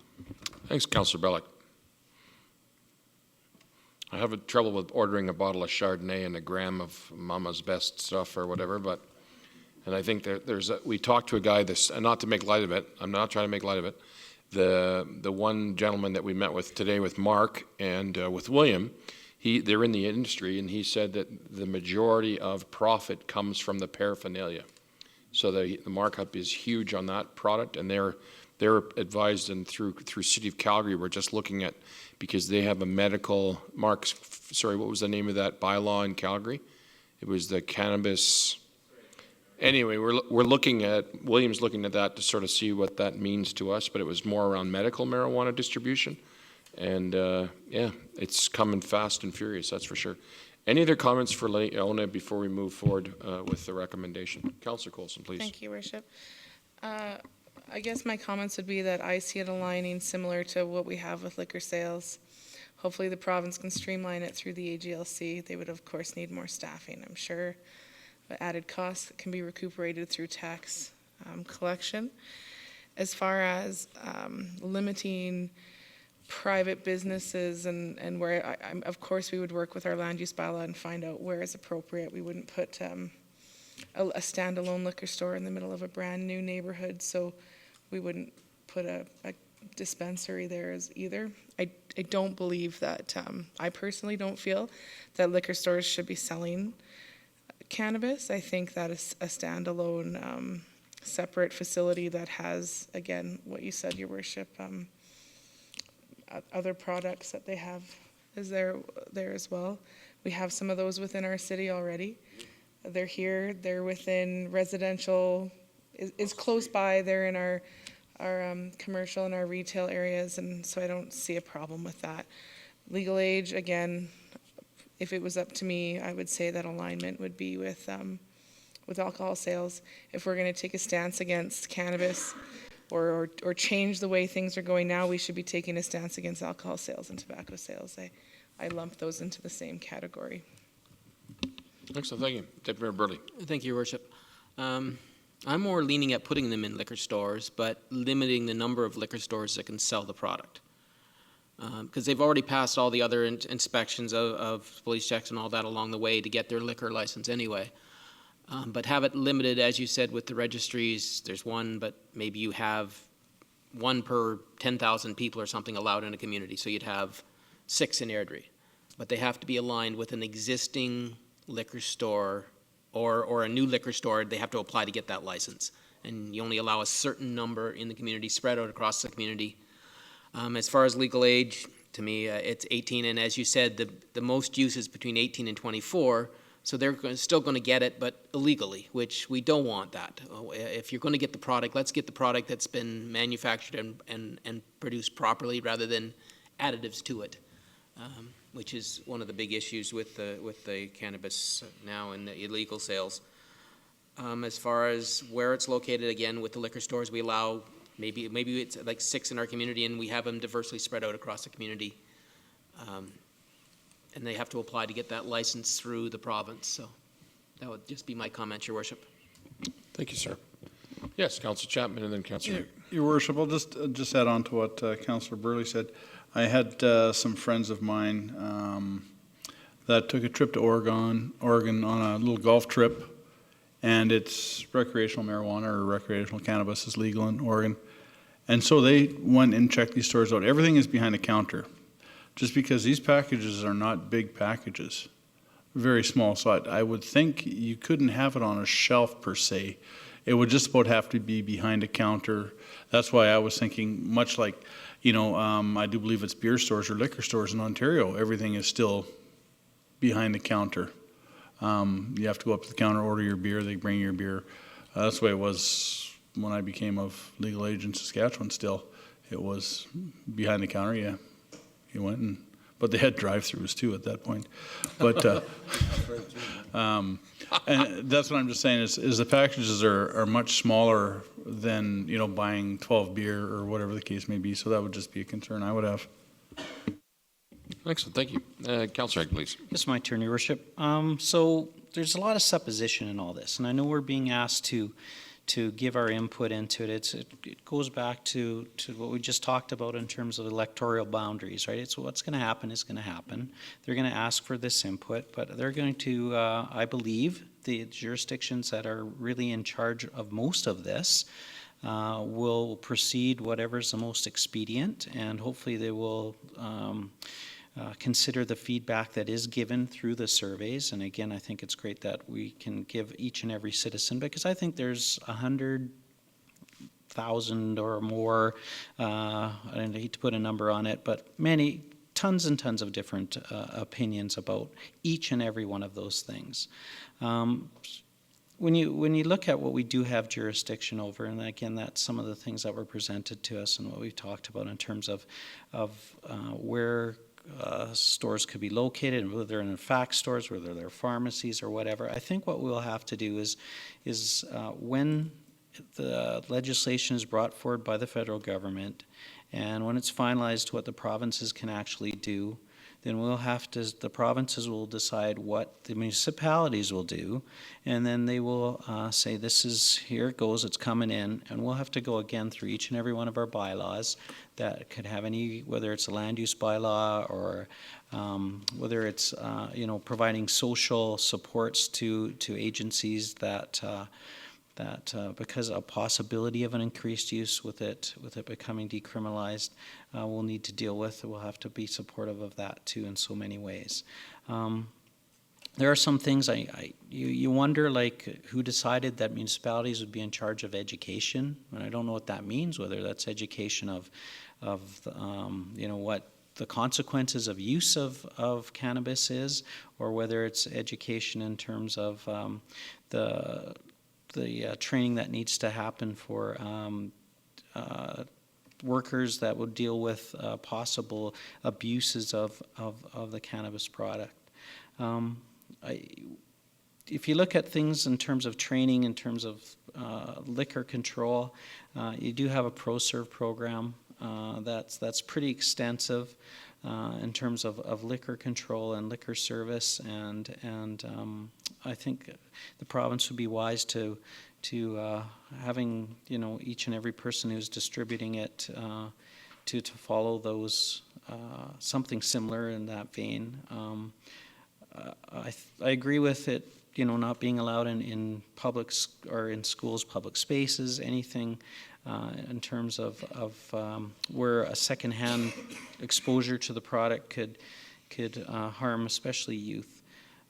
I think what we have to be cognizant of is that we push forward with anything that's kind of being downloaded or expected of a municipality, that there is a form of revenue to be, should penalties be implemented for breaking those laws or bylaws, that revenue is shared with the municipalities as well too, even though they might be federal regulations that are being broached or provincial ones.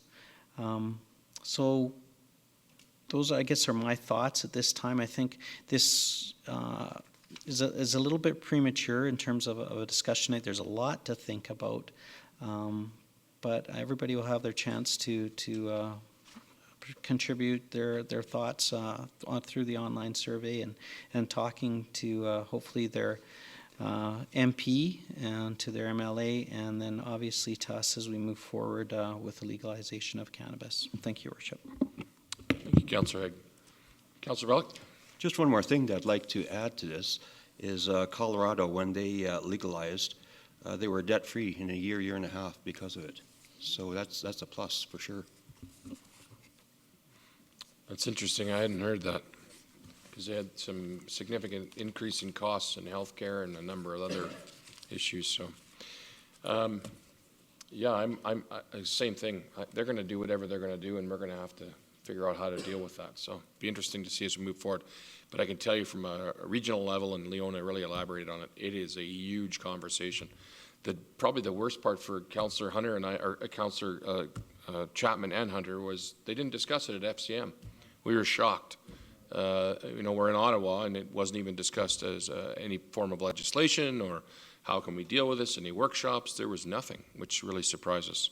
So with that, Deputy Mayor, really, we're going to move on. Oh, one other comment, Your Worship. With when I attended the Mid-Side Cities Mayor's Conference in your stead, they're planning at the next one to have representatives from someplace like Colorado who are involved in the transition to get more information at that time. Attend one of the meetings.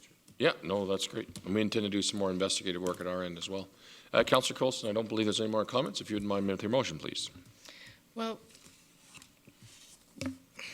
I guess I'm just a little bit confused because you're asking for direction and we all sort of said something different. So I think that some of us have filled out the survey. When does the survey close? Through the chair, the survey closes on July the 31st. What we can do is we can take the information that was presented tonight, augment it with what council has just shared with us, and supply that back to the province. So you would just tell them some members of our council feel this way and some members feel that way? Yes, we can do that. Okay, that makes my motion a little bit easier, and I would encourage members here and people watching that they should go and fill out the survey. Absolutely. It's definitely worthwhile. So I guess within my motion, it would just be to direct staff to take our feedback from tonight and equally distribute it back to the province. Excellent. Okay, all those in favor? It's unanimous. Again, we're unanimous. Oof. Thank you, Leona. 14.5, Councillor Chapman, please. If I could invite Carrie to come forward to speak to an amendment to council minutes from March 20th. And I do have some questions regarding it, so.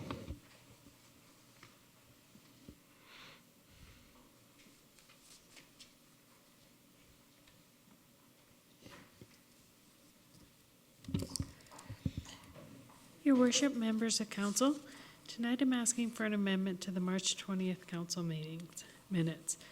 It was council's wish at the time at this meeting to amend the waste management bylaw to reflect penalties of $150, with the exception of the penalties dealing with depositing material at a donation site on a highway or city-owned lands, depositing material in another person's premises, failure to provide on-site collection and storage of multi-residential waste, failure to provide on-site collection and storage of multi-residential recyclables. These four items were set at a penalty of $400. Council is being asked to amend the resolution to reflect the penalties set out by council at their March 20th meeting. I apologize for the confusion, and I'm available for questions. Thank you, Carrie. Councillor Chapman. I am just a little bit confused here. It was recorded in the minutes that only those fines over $150 be reduced to $150. There were several fines under $150 which were not increased as a result of the resolution. And I can't remember whether council was in favor of increasing those fines which were under $150. That's where my confusion for this amendment is coming in, because I'm looking at the numbers here, and there's 14 that are at $125 and 7 that were changed to $150. So I can't understand what the amendment is here. I can't remember making a motion to increase the fines to $150. I know we made one to reduce the higher fines down to $150, but I'm just not sure about increasing the $125 fines to $150. Through the chair, I believe the wording at the time was to set the penalties to $150 across the board.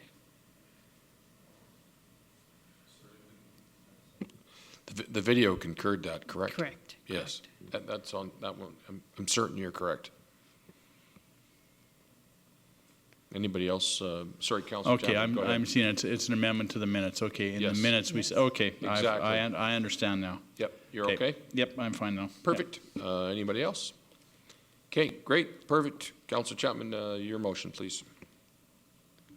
Thank you, Worship. I'll make that motion that council amend resolution C 2017-C-082 of the March 20th, 2017 council meeting to reflect that all fines and waste management bylaw be set to 150 with the exceptions 12, 13, 18, and 19 as per the meeting that night. Excellent. Thank you. All those in favor? It's unanimous. Commonplace. 15 correspondence. Carrie, you can stay there. We have a request for proclamation, please. Tonight we have 3 pieces of correspondence. The first piece of correspondence is to request a proclamation August 13th to 20th as Quinn's Legacy Week, together with illuminating City Hall in red to support families that have lost a child to sudden infant death. The second piece of correspondence is a ratification of a letter in support of the Airdrie Boys and Girls Club, request for its Horizon for Seniors grant application for youth seniors programming that focuses on planting, gardening, canning, and skill sharing. Lastly, council is being provided with a letter from an Airdrie resident regarding the importance of having a women's shelter located in our community. Councillor Bellick, please. Thank you, through the chair. I'd like to make the motion to declare August 13th to 20th, 2017 as Quinn Legacy Week and light up City Hall in red to support those families who have lost a child to sudden infant death. Excellent. Before I call the motion, I just want to recognize Quinn's mom and dad are in the audience. They, first of all, for sitting through the entire meeting to come to the proclamation. That's awesome. But more importantly, turning your horrendous tragedy into something positive for people who are experiencing something as dreadful as what you guys had to go through. I'm sorry I'm lost for words, but I really want to thank you for doing what you're doing for all those people that are struck with this terrible thing. So thank you very much. With that, all those in favor? It's unanimous. Thank you very much.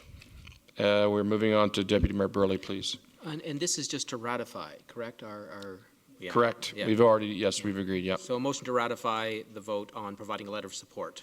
Yes. Which was in the, yes. Which has already been signed and sent. Yes. All those in favor? It's unanimous. Thank you very much. And Councillor Haig, please. Thank you. I'd like to, in regards to the women's shelter letter, thank the resident for their input and file the correspondence, Your Worship. Okay. Any conversation or questions? Being none, all those in favor? It's unanimous. Thank you very much. Resolutions arising 16.1 from, this is from Council Budget Committee, 16.1A. Councillor Coulson, please. Thank you, Your Worship.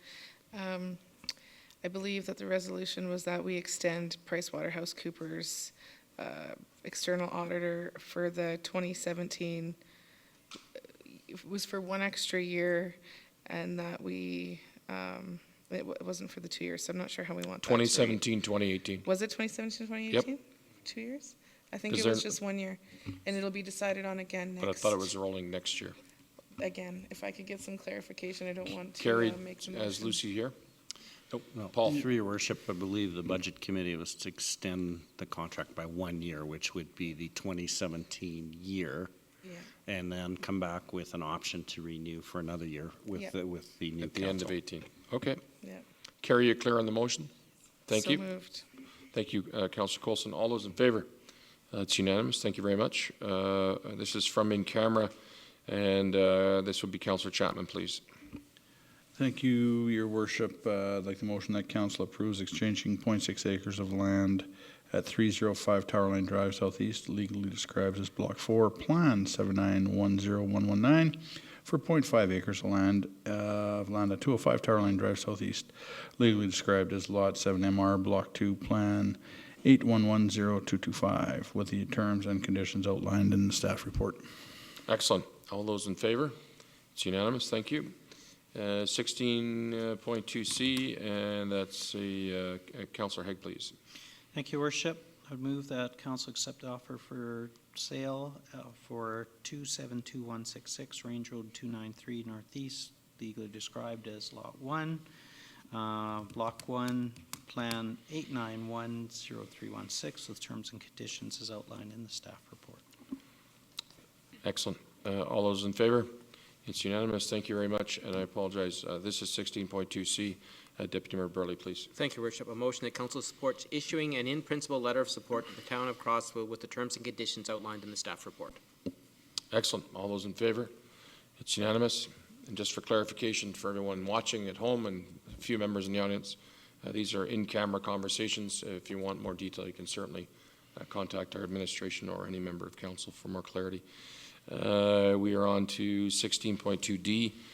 Councillor Chapman, please. Thank you, Your Worship. Make the motion that council enters into a letter of intent regarding a community event with the terms and conditions outlined in the staff report. Can we put an awesome community event? An awesome community event. Excellent. Okay. All those in favor? That's unanimous for the awesome community event. Love it. And now we're at 16.2. And sorry, Councillor Hunter's not here, so Councillor Chapman, would you mind? Your light's on. Oh, sure. Thank you, Your Worship. Through the chair, that council accepts the functional plan option for East Lake Crescent with terms and conditions outlined in the staff report, please. Excellent. All those in favor? It's unanimous. And could someone excuse Councillor Hunter, please, tonight? Councillor Haig? All those in favor? It's unanimous. Thank you very much. We're going to go to my right tonight. Councillor Coulson, whenever you're ready on board reports. Thank you, Your Worship. I feel that Felonious Sprout was here today and that we need to clarify the different Harry Potter, the sorting ceremony that we took place.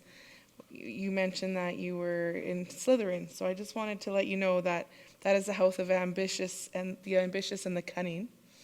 Hufflepuff, which is where Felonious Sprout is from, is house of the loyal and the fair. Gryffindor, which was Councillor Haig and Deputy Mayor Burley, is the house of the daring and the brave. And Ravenclaw, which was myself, Your Worship, is the house of the wise. Like it.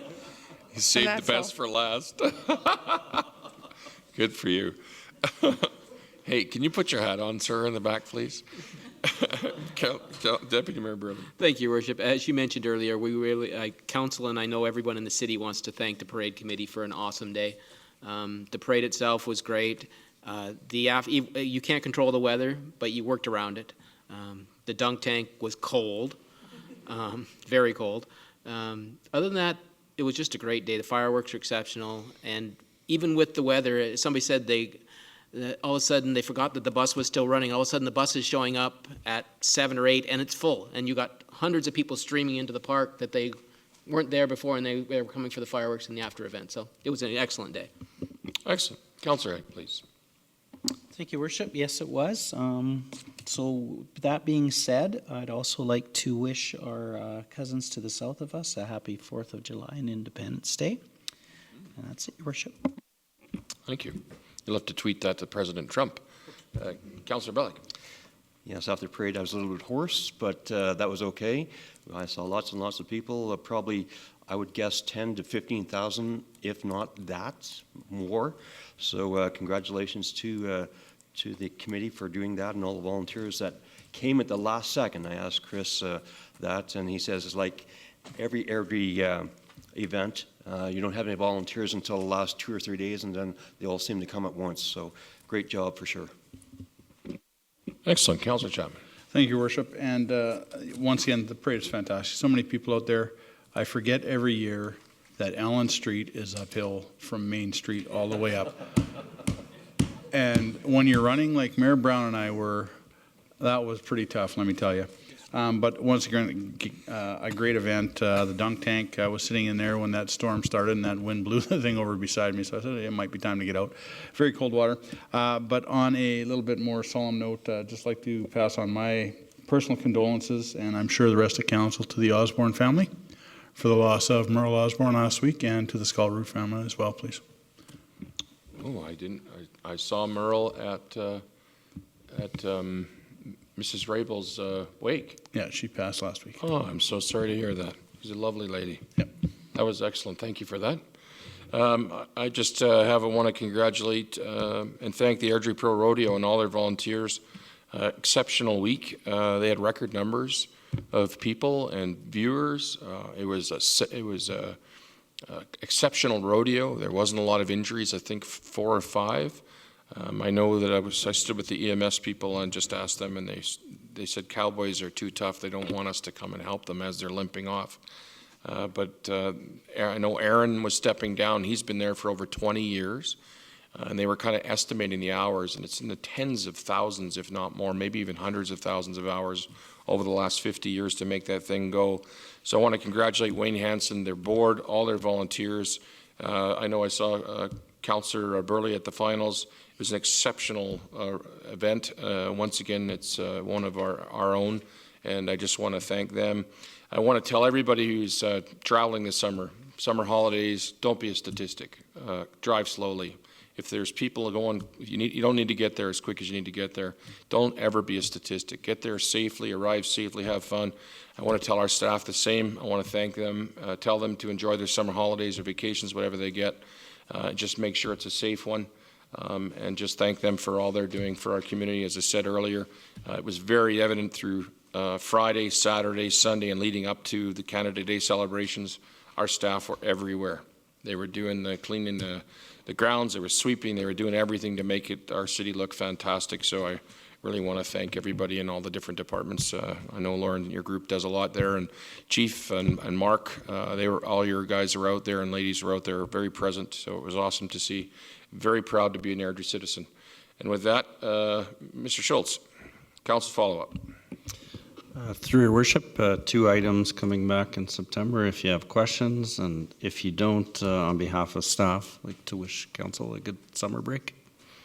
Excellent. You're going to Croatia. Well, you're going to have a wonderful time. Awesome. All the best to all my colleagues of the summer, and thanks staff for sticking around tonight. Appreciate it very much. Have a great week. We are adjourned.